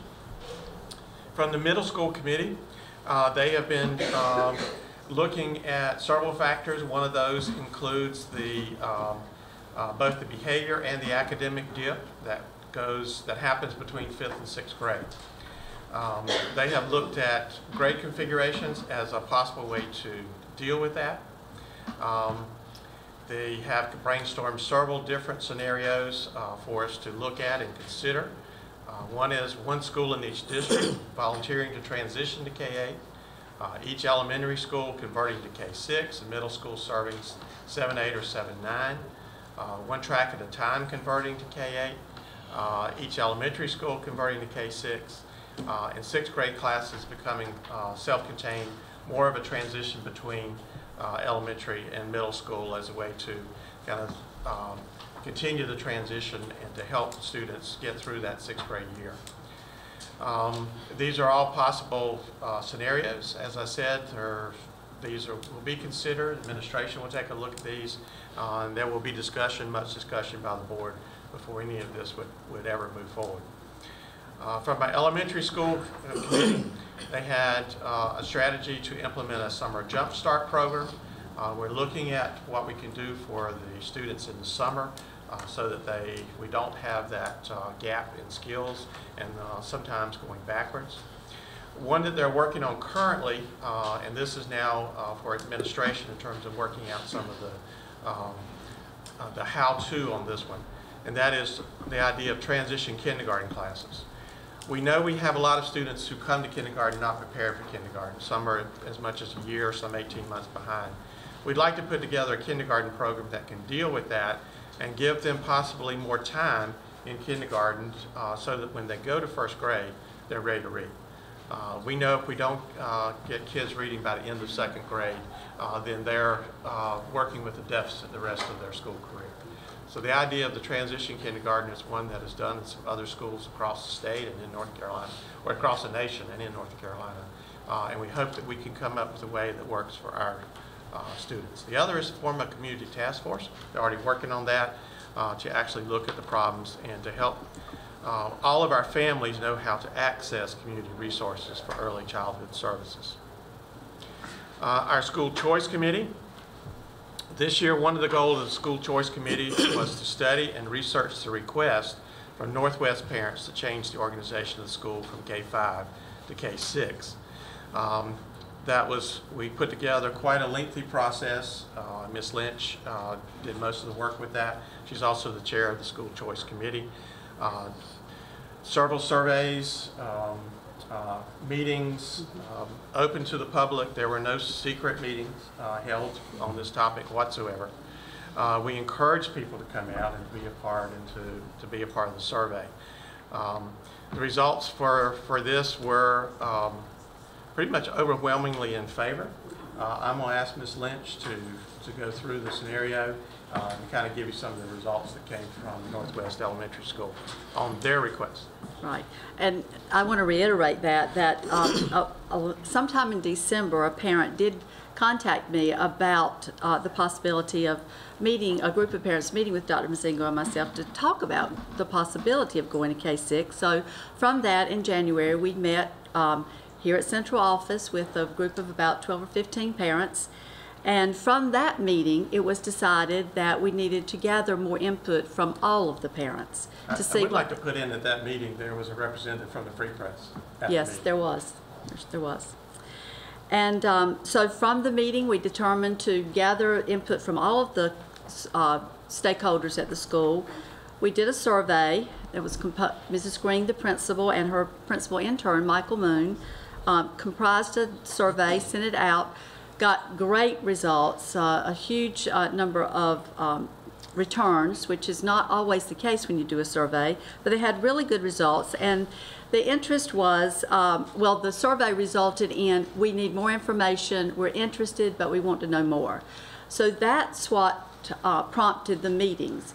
And Ms. Green held 3 meetings at her school where she invited the parents in, shared the results of the survey, and answered questions from the parents and addressed their concerns and all the questions about the details of how it would be. And from all of the meetings, the consensus was that they were very interested in pursuing K-6, but the question came up, if we go to K-6, what's going to happen when we get in grade 7? We're going to have a choice again. So they really lended toward being K-8 instead of K-6. But the overall consensus was that is the direction they wanted to take. They liked having a choice. Because the choice was they could either go to Rochelle or middle school, another middle school at 6th grade, or stay at Northwest for next year. And they wanted the option, though, to look at K-8 after having a year with K-6. Well, the other recommendations from the committee was that parents, if the board did agree to the K-6 configuration, that parents be offered the choice of remaining at Northwest for 6th grade or attending Rochelle Middle School for 6th grade. The other recommendation that came out of the School Choice Committee this year was a recommendation to add 18 additional slots for 4-year-old preschool children for the 2015-16 school year. These slots would actually be private pay and open to the Lenore County Public Schools employees. The cost of the program would be about $575 per month for the employees. And that is actually on the agenda for action later. And so Ms. Lynch will be giving you a lot more explanation on what she's asking for in terms of what the committee is recommending in terms of this new class. We'd like to have time to get this class set up for next year, which is why we are putting it on the agenda for action tonight. In the Technology Committee is really where the recommendation came out for our 3-phase program for our iPads, where they really worked out some of the details of how we might do this. You've heard tonight ILCPS in the K-5 configuration. You also heard earlier that it is our hope and our plans to add middle school and high school this year. Several things have come together to help us with that. The Connect Ed grant at Rochelle will take about $100,000 off the annual price of this endeavor, K-12. Also, we have reconfigured some of the equipment that we're going to use in the schools because of the advanced nature of some of the equipment we can purchase now. We've also been very aggressive with Apple in terms of pricing. They've been very impressed with what we've done in K-5, and they would like to see us be able to move forward and do the entire school system next year. So we're looking forward to being able to work that out. We have asked the commissioners for some support with that, and about $300,000 per year to help us with the $1.7 million payment that would be annually. We certainly hope the commissioners will look on that favorably as they look at everything that, of course, they have to do. There was a committee that considered Rochelle Middle School issues and support. 3 recommendations came out of that committee. The first one is marketing, and Rochelle's marketing efforts should be enhanced. I think you've seen some of that tonight. This was pretty good marketing tonight. There are some very exciting educational opportunities around the quarter for Rochelle Middle School, and we hope that we can market those to all stakeholders. If it's a marketing expert said in one of our meetings, it's not a very good strategy to say we're not the worst. So we want to accentuate the positive, and certainly you've seen a lot of that tonight. Staffing and instructional support. The school system must work toward ensuring that Rochelle Middle School has its share of best educators in the county to work with the most impoverished middle school students and the families in the county. We must continue the instructional support that we've given to Rochelle Middle School the past years and hope we can even enhance that with consideration given to the addition of reading and math instructional coaches. As DPI starts to pull back some of the resources that came to us from the Race to the Top effort, we hope that we can replace at least some of those with support from the district. The other recommendation that came out of the committee was to support the K-8 concept for students in Rochelle's attendance area, especially if the K-8 concept is given consideration in other attendance areas. Okay. Those are the reports that came to us at our last meeting of the School System Improvement Task Force, and a lot of folks have worked many, many hours to consider what is best for our children. Okay. Thank you, Mr. Chairman. Dr. Mazingo, has anybody, all that change that the people at Northwest and the groups, has anybody looked at, that's going to be a cost with all that? I would think if you're going to give people choice of whether they want to go to Northwest, that means we got to put a 6th grade teacher there, and we got to have a 6th grade teacher at Rochelle. Have we looked at it? Will Northwest even be able to hold a sixth grade class? Have we looked at all that before we seem like we're getting really ahead of ourselves and saying that this is possible? Yes, we have looked at the logistics. Rochelle does have the space for sixth grade currently. They have more space this year because of the iPad implementation, so they don't have computer labs in the school. So there's space for if you have 24, 26 students, you're going to have a teacher, whether it's at Northwest or Rochelle. So the cost of the teacher there is really not a factor. We've also talked about, can we provide all of the options that students would have if they were in Rochelle. Of course, sixth graders do not play sports, so that's not a problem at all.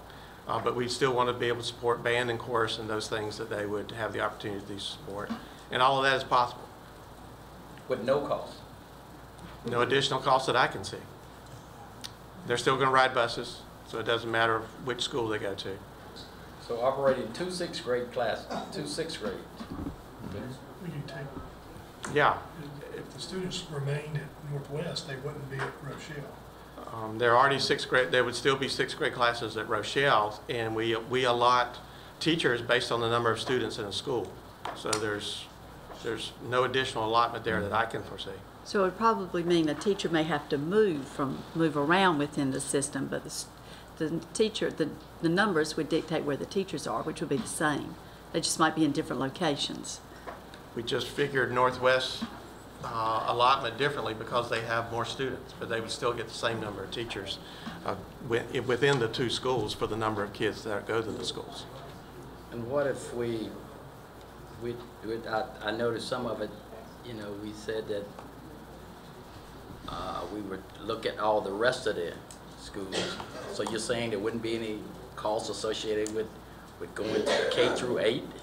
Because they're talking plans of going to K through 8? We haven't done the logistics of moving all the schools. We did take a look at it even with about a year ago. Northwest, just to go to K through 8, they said it the next year after. Well, there are lots of logistics to work out before you go that far. We've looked at the K-6 scenario. It's very doable.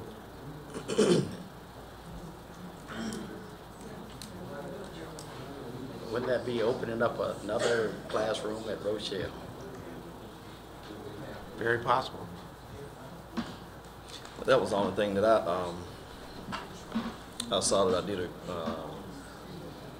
By doing that, it looked like we would be pulling or keeping more students from Rochelle if we kept that class, or we kept the K6 over here, or at least, and then going to K8 would definitely do it. But I understand what Mr. Noble is saying about if we do that, we may be already we already have a lot of space at Rochelle that's not utilized, and it seems like that will be more space that will not be utilized. And I think that's kind of what I hear them saying. But you'd have space utilized at Northwest that's not utilized currently too. Okay.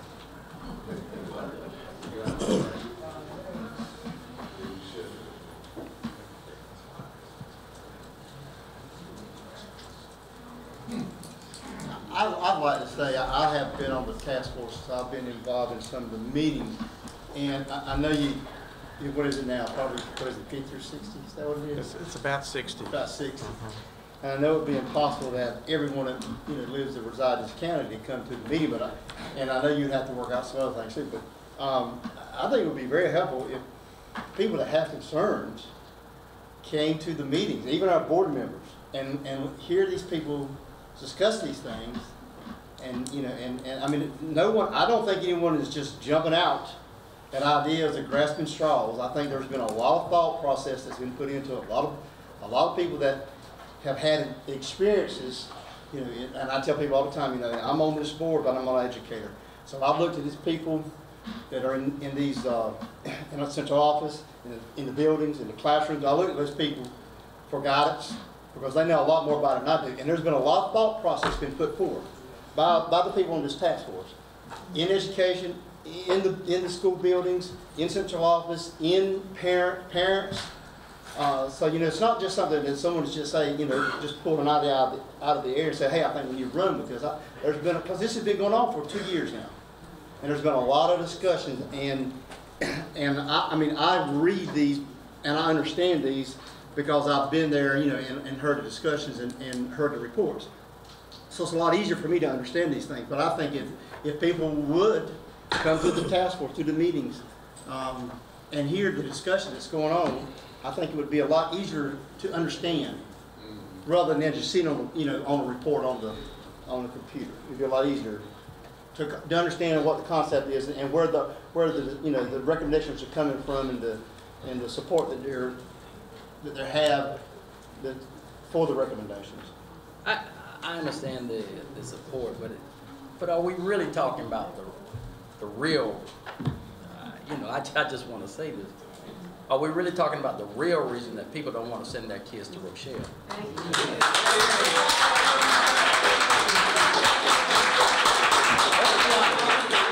You know, I can understand there are safety issues. Yeah, but I think with the safety issues, I think we gotta get other departments involved as far as how we solve that. I don't see that as a school issue, but I understand how parents, you know, they want their child safe, and if they think that they're going to send into an area where it's not as safe as it would be for another one, I can understand that, but we as a school board, I think we have to look at how we're spending the money, and we want to keep Rochelle open, and splitting all this up. You know, I just don't see that right now, and we just spent a lot of the taxpayers' money building elementary schools, not K-8. We haven't even paid off that loan, and so, you know, I'm just saying, maybe, you know, why would you put, you know, to do some of the things that we're trying to do right now, we're going to have to put trailers at some of these schools that we just built. We're talking about putting trailers at Contentney Savannah. You know, that's, I just can't see using taxpayers' money that way. You know, I realize, I know there's some proof that you're saying that a kid that goes from the 5th to the 6th grade has a drop. But aren't you going to have that drop in any grade that they transfer or go to a different class? If you really look at the data, I'm talking about, if you really look at the data, won't we have that drop wherever that kid goes? You know, I know you can find data to support certain things, and you can make, and I know because I did it, I know you can make data say anything you really want it to say.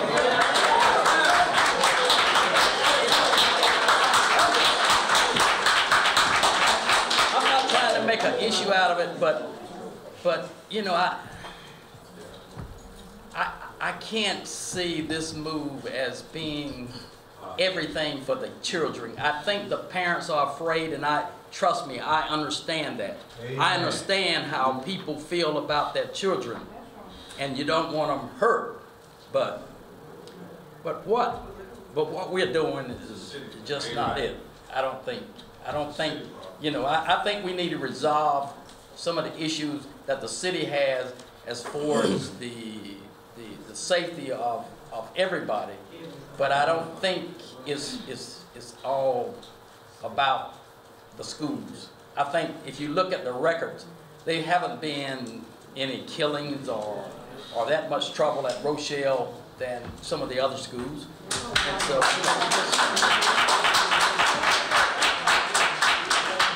we just need to take a look at bettering Rochelle, changing the way that Rochelle is viewed.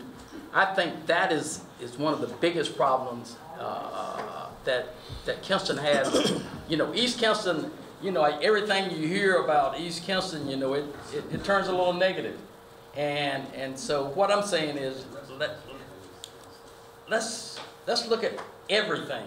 And let's look at the real reason that that everybody's saying, let's go to K through 8 versus, you know, let's try to improve some of the systems that we've got or the surroundings. You know, I don't have all the answers, but I'm just not sure that taking everybody from one area and putting them somewhere else is the right answer.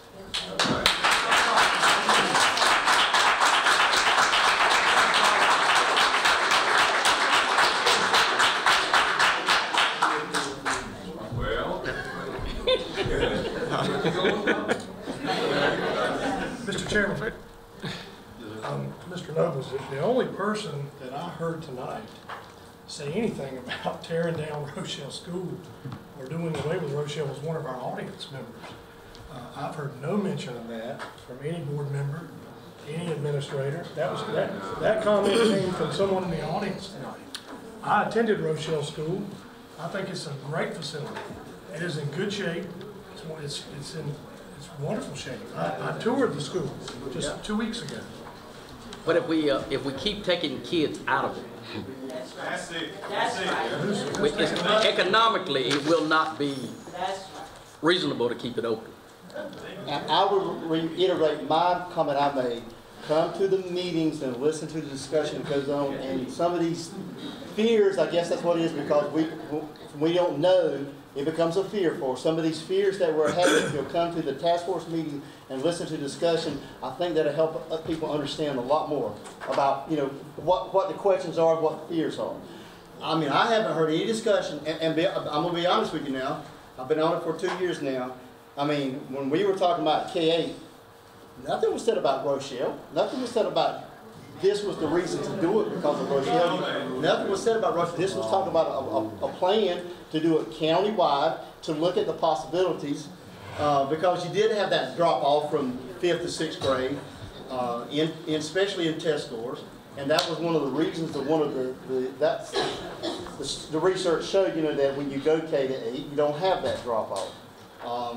So yeah, I mean, there again, I just reiterate, you know, if you have those fears, come to the task force meetings and listen to what's being said. I think maybe it will help people understand a lot better. Let me just say this, what Mr. Noble said. I think more what you have is a perception issue. And I've said this, and I sat on the Rochelle Middle School Issues and Support Task Force or Committee. And I've said it in the meetings, I think it's more of a perception problem and not an actual problem with safety. It's in a great neighborhood, but I think that kind of what you said, Mr. Nobles, and I hear what you're saying too, but I think it's perception, and I read in the notes here, marketing efforts to accentuate the good things about the school, market it better. You know, I don't think it's a safety issue. Yeah, I would tend to agree with that. I don't really have any concerns that Rochelle's not a safe school. I attended Rochelle myself. We've been out there, we've toured it. It's not an unsafe place for your kids to be. There's no doubt about that. I don't think that's the issue here. And I also served on the task force and was on the school choice as well as the Rochelle committee.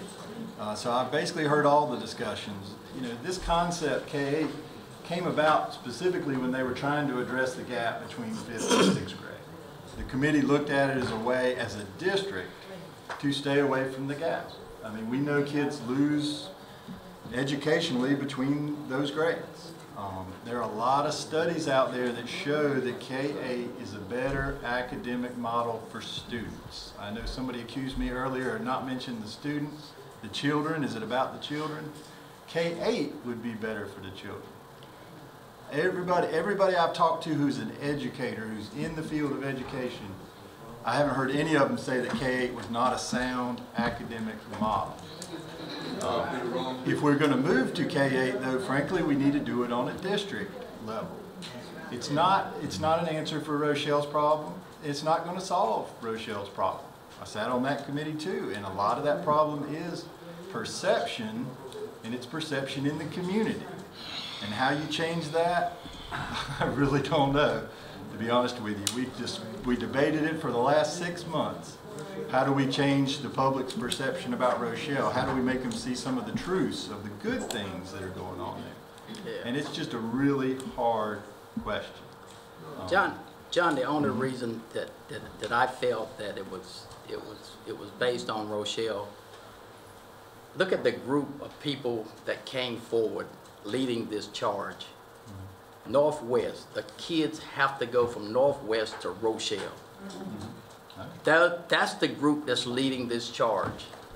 And if it was a children a learning issue, what I'm saying is, if it's not, if it's a learning issue, all the schools need to be in on this, But all this leadership for this is coming from Northwest, and and their kids have to go to Rochelle. And if you think about it, just the logic will lead you right there. And this is the group that came to us probably benefits the most from. That's why they came to us. I mean, they have concerns about Rochelle and they want to stay another year in Northwest. I don't dispute that.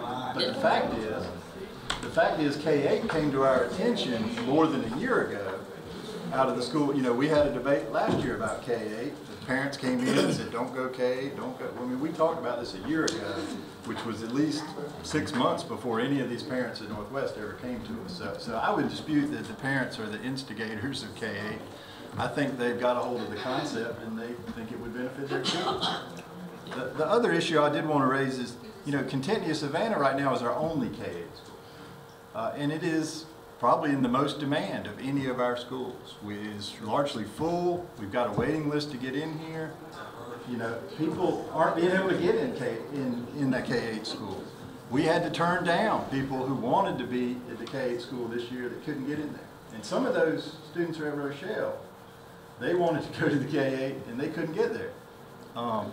There comes a point where it becomes a school choice issue, that you need to give parents some options. If they want to attend a K-8 school and we can't provide one for them, they're going to leave our system.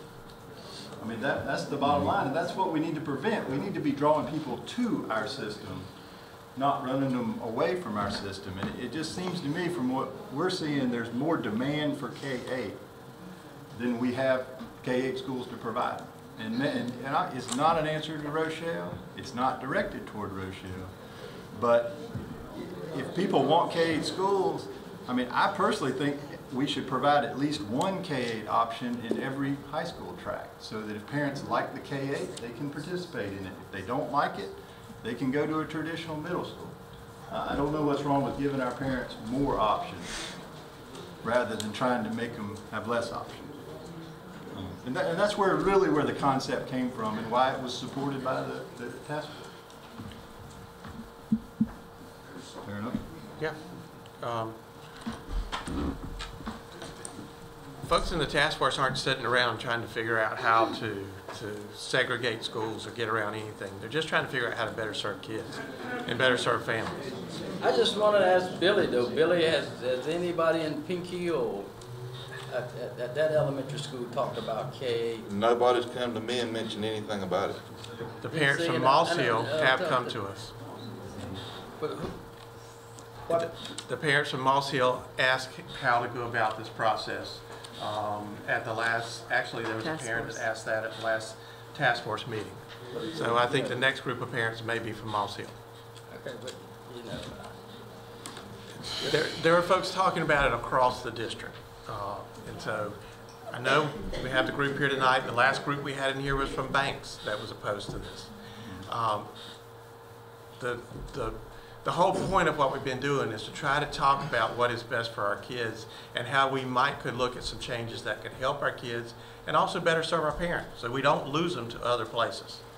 Quite frankly, a K-8 concept with Rochelle would help fill up the building. It would better utilize the building, quite honestly. And so, I mean, it is a consideration. The truth is, right now, we have capacity at every school building in the district. It's why we can run a choice program. It's why some kids can transfer from one place to the other. It doesn't matter which school you walk in. There is some capacity in there. So we're not talking about moving kids around and building trailers or building more temporary buildings. That's not what we're talking about at all. We're talking about trying to utilize the facilities we have so that we can offer parents what they want.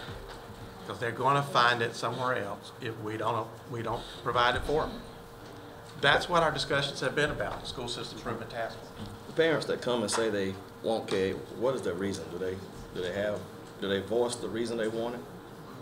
We've seen a lot of parents who, I think they wanted, you see a lot better parental involvement in the K-8 school, and I just think this is the reality of it. There's good parental involvement in elementary schools because they know their child's there from K to 5. You don't see as much parental involvement in middle schools because they're only there 3 years. But with a K-8 school like Contindy Savannah, you see parents coming out and they're adding on gardens outside for the kids because they know that their child will be there for 9 years. And that's stability for the children without all those transitions. You know, when I went to school, I went to Lenoir County schools through Kinston High School graduation. Never went to a school more than 3 years. You know, there's just a whole lot of transition, and parents, especially if you've got 2 children, because then you can take them both to the same place and you're not running all over town with your kids. That's what parents think about is stuff like that. But they really like that. It's the parental involvement and it's the stability of being in one place for 9 years. And that's what they've told us they like. What about the kids though? Have we heard what any of the 5th graders? You know, to be honest with you, the kids aren't really in favor of it a whole lot because they kind of like the idea of moving on. When they know that middle school is there, they've said, hey, I want to move up and be a big kid now. The truth is, but by the time you convert to K-8, they're just going to move up at 8th grade instead of 5th grade. And I asked that question. Right, and I asked that question because what do the kids think? Because I know my kids, they said, Daddy, I'm looking forward. I want to go to Frank. Yeah. You know, they want to get out of the 5th grade and go to 6th grade. So. And really what I was proposing, and I'm not proposing this to action tonight because this would be something the administration would decide, but just give each track, high school track, an option. Because right now, I think what we have is we've got kids that are in the K, they're in certain tracks, they'd like to go to a K-8 school, but they'd have to provide their own transportation. They can't afford to. So, I mean, I think there's people out there who want to go to a K-8 and we're not providing it. Sounds like we got a lot of work, discussion to do. Yeah, I mean, none of this is easy. This is not going to be an easy thing. I really don't. And in all the meetings though, safety was never an issue. There's a lot of the people in the Rochelle committee on here. I think we ruled out safety very quickly. It was an issue. It was an issue. Yeah. It came up. The perception of safety was an issue. Right. Yeah. But the actual, I mean, that's. And I don't remember the Rochelle committee agreeing on K-8 either. I don't. We didn't vote on it. You have a chair here. I don't remember it. The recommendation that came down from the K-8 was they supported the concept of K-8 for students in Rochelle's attendance area, especially if the concept was given consideration in other attendance areas. The discussion was more along the lines, it should be a district policy. This was not something we were just doing for Rochelle. I mean, that was the discussion as I recall. But you were there.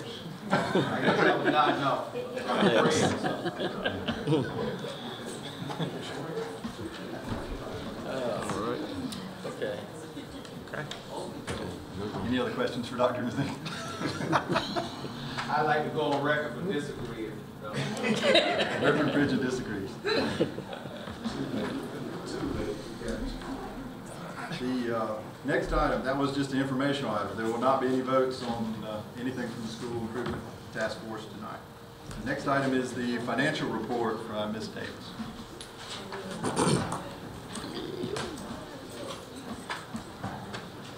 Good evening. Good evening. Good evening.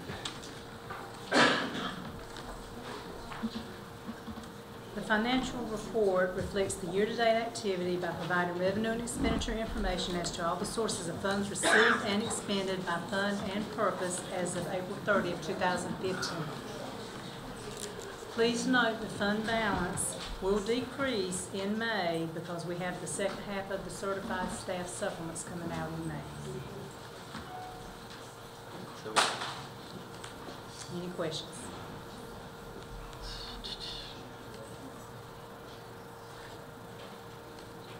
All of the supplements are coming out? The second half of certified Certified. staff supplements will be paid in May. That will bring that down below Because we still where seem it is to now. be building fund balance. Is that, I mean, it seems like last few months we've been building fund balance. It's going to vary all year to year, up and down. We're also at the point where we're trying to figure out how much we need to appropriate every year to keep from building more fund balance. So we did 300 this year. We've got more than that in the planning budget because we realize we're still building a little bit of fund balance. And it sounds odd to say we've got to spend more so that we kind of stabilize our fund balance where it is. It's about the right place. But that's what we're going to do. So I think we put about, in the planning budget, 550,000 this year instead of 300, and that should keep us pretty stable.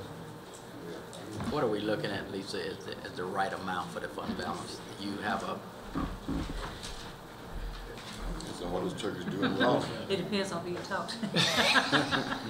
There's no statutory requirement on fund balance for school. No, they've kind of always told us to try to keep around 3 months. 3 months? 3 months worth. But some people think that's more than what we need to keep. Yeah, but it's extremely foolish not to have a fund balance because you can have disasters when hurricanes on, anything can happen. So having cash when you need it is very important. I don't disagree.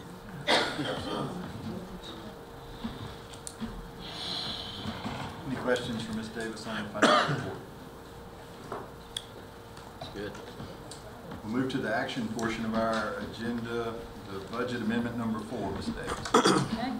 This budget amendment increases the state funds due to substitute reimbursements in PRC 03 and PRC 011, the summer reading camp funds in PRC 016, the legislative bonuses in PRC 045, and student testing in PRC 046. Federal funds are increased due to additional funds received for special needs RIS pool in PRC 114 and the Race to the Top recruitment incentives in PRC 158. Other local funds are increased due to additional funds received from the PEG channel funds in PRC 860. May I answer any questions?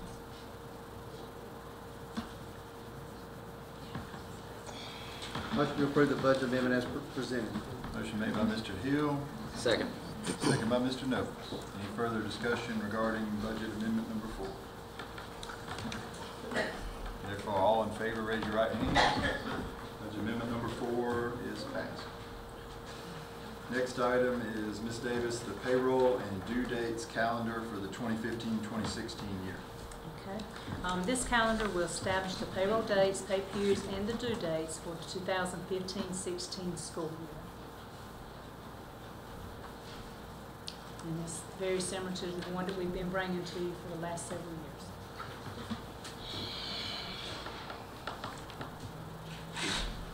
Motion to approve as presented. Second. Motion made by Mr. Hill, second by Mr. Davis. Any further discussion about payroll, due dates, and calendar? All in favor, raise your right hand. Those dates are approved. Next item, thank you, Ms. Davis.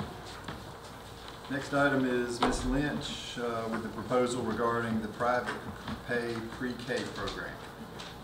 Thank you. As Dr. Mazingo said, a goal of the School Improvement Task Force has been to increase the number of pre-K classes we have in our system. The state has not helped us out on that by giving us any additional slots to do that, so we've come up with our own plan of how we can provide 18 additional slots for our school system next year. And as he said earlier, this is through private pay. We're offering it to our Lenoir County Public School employees. And what private pay means is that we're going to charge a tuition to our teachers and staff to have their 4-year-old enroll in our pre-K program. They can choose the site that's closest to their work or home, and that would be either at Teachers Memorial, at LaGrange, at Banks, at Northeast, at Pink Hill, and then our newest class will be at Contentnia Savannah. We'll actually be adding a new class at Contentnia Savannah in a vacant classroom But some of the students who are currently enrolled in other locations could choose to go to this class at Contentnia Savannah if it's closer for them. So there's going to be some shuffling around of the students in all of the classes so that the people can get the choice of their school they would want. And the reason we chose Contentnia Savannah was for two reasons. One, they had a vacant classroom, and second was that there is very little preschool programmage in that area of the district. The cost of the program would be $575 per month and will be paid through payroll deduction. The price breaks down to approximately $127 a week, which is very much in line with other preschool classes in our area. But the good thing about our program is that it is a 5-star rated program, and 5-star is the best rating that you can have in a preschool program. We do feel there is sufficient interest in the program by a survey that we sent out last year to the staff. And we've even had several calls this year from staff members wanting to know if we're going to have the program next year, because this is the time of year that they have to start reserving their spaces for next year in the preschool programs. If we do have more than 18 employees who are interested in participating in our program, we're going to have a lottery drawing to be held to determine which applicants will receive the invitation for enrollment, and then a waiting list will be maintained should a slot become available at any time during the year. I want to thank Felicia Presley, and she's here tonight. She is our preschool coordinator, and she's worked very hard on bringing together the details of this program. We do have an excellent preschool program in our system and are excited about offering this quality program to the children of our employees. So we're asking that the board approve our recommendation tonight so that we can actually begin tomorrow sending out letters to our employees about this opportunity for next year. Question. Regarding the program you're talking about at Contentnia Savannah, if that's a new program. Well, that's the new room that we're adding. We're adding an additional room, but the kids can come from all over out of the other classes to make that class. Okay, I'm thinking in terms of setup and right. operation costs. Yes, there is a $35,000, is that right, Felicia? $35,000? $36,000 setup fee. That's a one-time fee, and that is for supplies and furniture and materials that they would need to set it up for one time. So it is a one-time cost, and we do have that covered through the fund balance. Some of that number you just saw. And the idea actually is it's supposed to go beyond next year, but you're hoping to grow this? Is that my understanding? It's a first attempt at this. It would be the first time we've offered this to our employees. The obvious nice side benefit to it is that employees are going to really like having their child in our pre-K program. And sometimes at their place of work. Yeah, because right now that's not accessible to our employees. But you're looking down the road, maybe, having it open to other than staff of the Warren County Public School, right? Is that what you're thinking? This is a first step. Where we can go from here is yet to be determined. See how successful it is and see how demand it is in. And I think a part of this was really designed to address the fact that we don't have as many high-quality preschool programs in the county as we really need. So if we can expand our program and take more kids, that's just going to benefit those kids that can't get in a 5-star program. And the more locations we have, the more convenient it is for parents, no matter how they get into the program. The reason they started with employees is because we can withhold it from their wages and we don't have collection problems, frankly, with employees. That's why we started there. I'm not asking in terms of any opposition to the program. Being new on the board, though, I do have questions when you make a $34,000 investment and it takes a question to have that come out. It takes what? In other words, if we'd gone ahead and approved this, we would have had no knowledge that it was a $34,000 expenditure. 36. Whatever the figure was. It's part of the budget. It's part of the planning budget, and it would be part of the budget that you finally approve if you did that. So it wasn't left out on purpose, but we already had it in the budget. Which budget? You just approved the planning budget, and if I remember right, we put it in there, but it would definitely be in whatever final budget that was in, and you would see that expenditure. You mean the one that we just sent to the county commissioners? Yeah. Just $34 for school year? Oh, we're doing it out of this year's, okay. It actually would come out of this year's. Okay.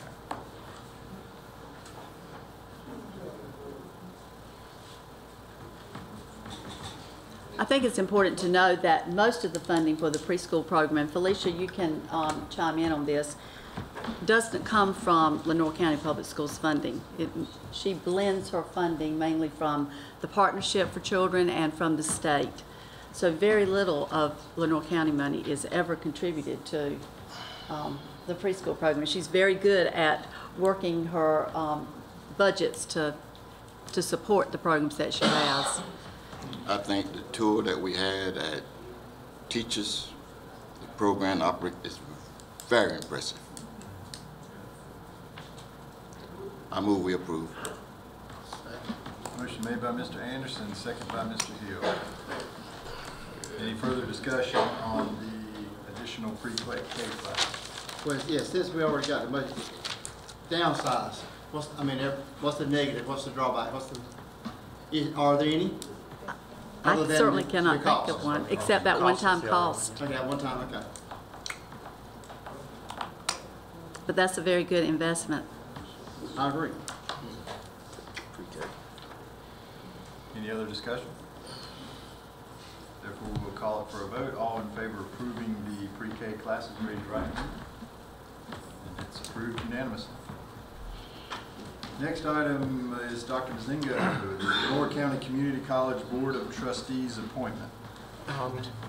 Mr. Sargent received a request from Dr. Brantley Briley at LCC for the school board to reappoint Thomas White, who now serves on the Board of Trustees, and he would be an appointee from this board. So bringing that to you for a recommendation that we approve Thomas White as a reappointment for the LCC board. So he'll be one of two with Caraway. Yeah, we get one every other year. Right. We appoint one. Now, I didn't do it personally, but I had someone communicate with Mr. White, and he is interested and very much wants to continue to serve. I move we approve Mr. White. Second. Motion by Mr. Noble, second by Mr. Hill. Any further discussion on the Community College Board of Trustees appointment? All in favor, raise your right hand. And Mr. White is approved for another term. Next item is the application for CTE state federal funding for 2015-2016. And I'm actually taking Kelly's place tonight because she could not be here. But each year we have to apply to be able to receive state and federal funding for CTE. And the applications, if we can apply, and we have to have your approval, could yield us close to $3 million. So we're asking that you approve our asking for those funds. Motion to approve a career and technical education application for state federal funding for the 2015-16 school year. Second. Motion by Mr. Hill, second by Mr. Noble. Any further discussion on the CTE funding? All in favor, raise your right hand. The request is approved. Next item is E-rate funding request. It says Mr. Phil Decker. He is here.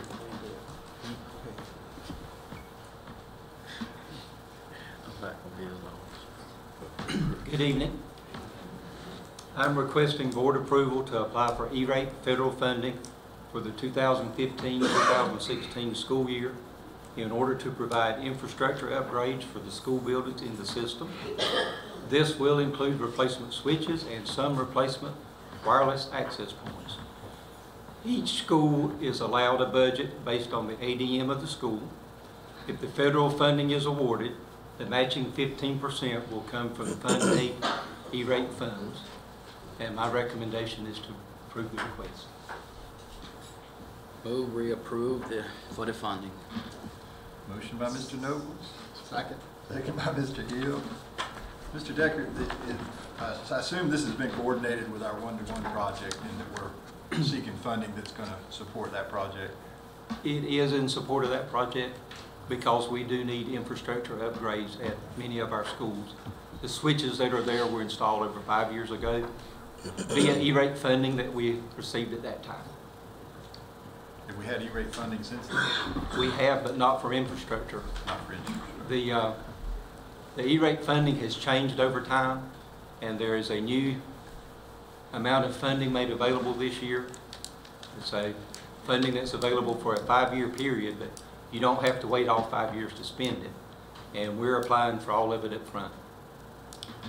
Thank you. Any other discussion? And we'll call it for a vote. All in favor, raise your right hand. E-rate funding request is approved. Thank you, Mr. Chairman. Next item is surplus property. That's Ms. Jarman and Ms. Smith. I think Mr. Williams is Mr. going Williams. to present I'll that. be sitting in for them tonight. Good evening. We're submitting tonight for your consideration and approval a short list of surplus items, much shorter than what we brought to you in the past because we're trying to finish up disposal of our surplus broken equipment that's no longer repairable. We have items tonight from the Career and Technical Education Program, our CTE program, and Child Nutrition. None of the items from the CTE program, the drills that you see listed there, we included photos, 1 washing machine, 12 CPUs, 5 monitors, and 2 printers. All of those items are beyond repair. And many have been repaired already at least once. And the drills, for instance, they no longer make batteries for some of them, and the other ones have been used for spare parts already. Child Nutrition, all of the items that you see are beyond repair except 2 of the items. And tonight we're bringing this list forward for your consideration to have them declared surplus for disposal or recycling or sale. So we can get money off of those washers for scrap metal. Oh, absolutely, sure. Move to approve the surplus property request. Motion by Mr. Smith. Second. Second by Mr. Davis. Any further discussion or questions for Mr. Williams? All in favor, raise your right hand. The surplus property is declared surplus. Next item is the board meeting dates for 2015-2016. Dr. Mazingo. Every year about this time, we ask for you to approve the board meeting dates for the upcoming year. There are 2 exceptions to our normal first Monday night meeting date. The first one is for June 29th.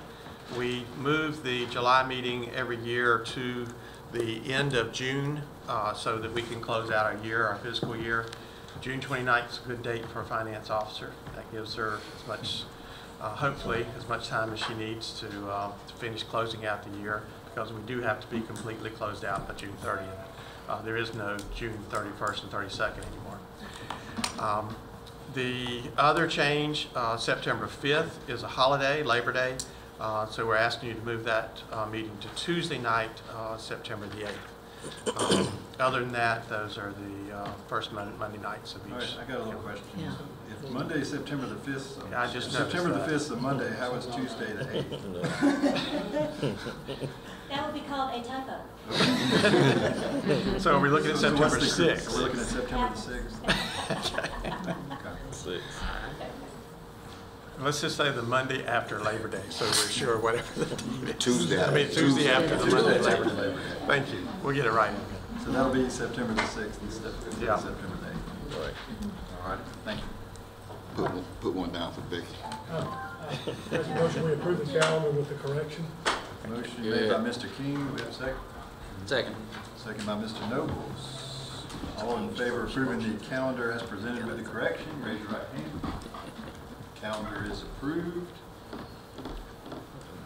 Last item on the action agenda is the out-of-state school trips. We do have two. Frank and Kenston High School are going together and are planning a trip to New York City in March of 2016. They're asking this far in advance so that they would have opportunities to do some fundraising. And then South Lenore is asking permission to attend a competition in website design with their Future Business Leaders group. That is in Chicago on June 29th. Any questions for Ms. Lynch on the out-of-state school trip? Move to approve the out-of-state field trips. Motion by Mr. Smith. Second. Second by Mr. Davis. Any further discussion? And all in favor, raise your right hand. Out-of-state school trips are approved. Now entertain a motion to go into closed session. I move that the Lenore County Board of Education go into closed session under North Carolina General Statute 143-318.111 to prevent disclosure of confidential personnel files, to consult with the board's attorney in order to preserve the attorney-client privilege, and to consider matters relating to initial employment of an individual employee. Motion made by Mr. Hill. Second. Second by Mr. King. All in favor of going into closed session, raise your right hand. Thank you. We're now into closed session. All right. We're back. All right, we are back in open session. We will entertain a motion to approve the personnel report, at this point specifically with regard to Beverly Nobles. Could you, Beverly Nobles being your wife? Wife. So you have to recuse yourself from this vote? Well, I am recusing myself from this vote because of Beverly Nobles being my wife. Oh, thank Poor you. lady. Well, and I just said I would entertain a motion. I haven't made one. Somebody needs to move. So moved. The motion is made by Mr. Anderson. On Beverly Nobles. Second. Second by Mr. Hill. Make note that Mr. Nobles has recused himself from this vote. All in favor, raise your right hand. It is approved as to Beverly Nobles. As to the balance of the personnel report and with the addendum, do we have a motion? Move to approve the personnel report with the addendum. Motion made by Mr. Smith. Do we have a second? Second by Mr. King. All in favor of approving the personnel report with the addendum, raise your right hand. It's 4 votes for, all opposed. It's 3 against. The addendum, the personnel report with the addendum is approved. Next matter is adjournment. So moved. Second. To adjourn by Mr. Anderson, second by Mr. Smith. All in favor? We are now adjourned.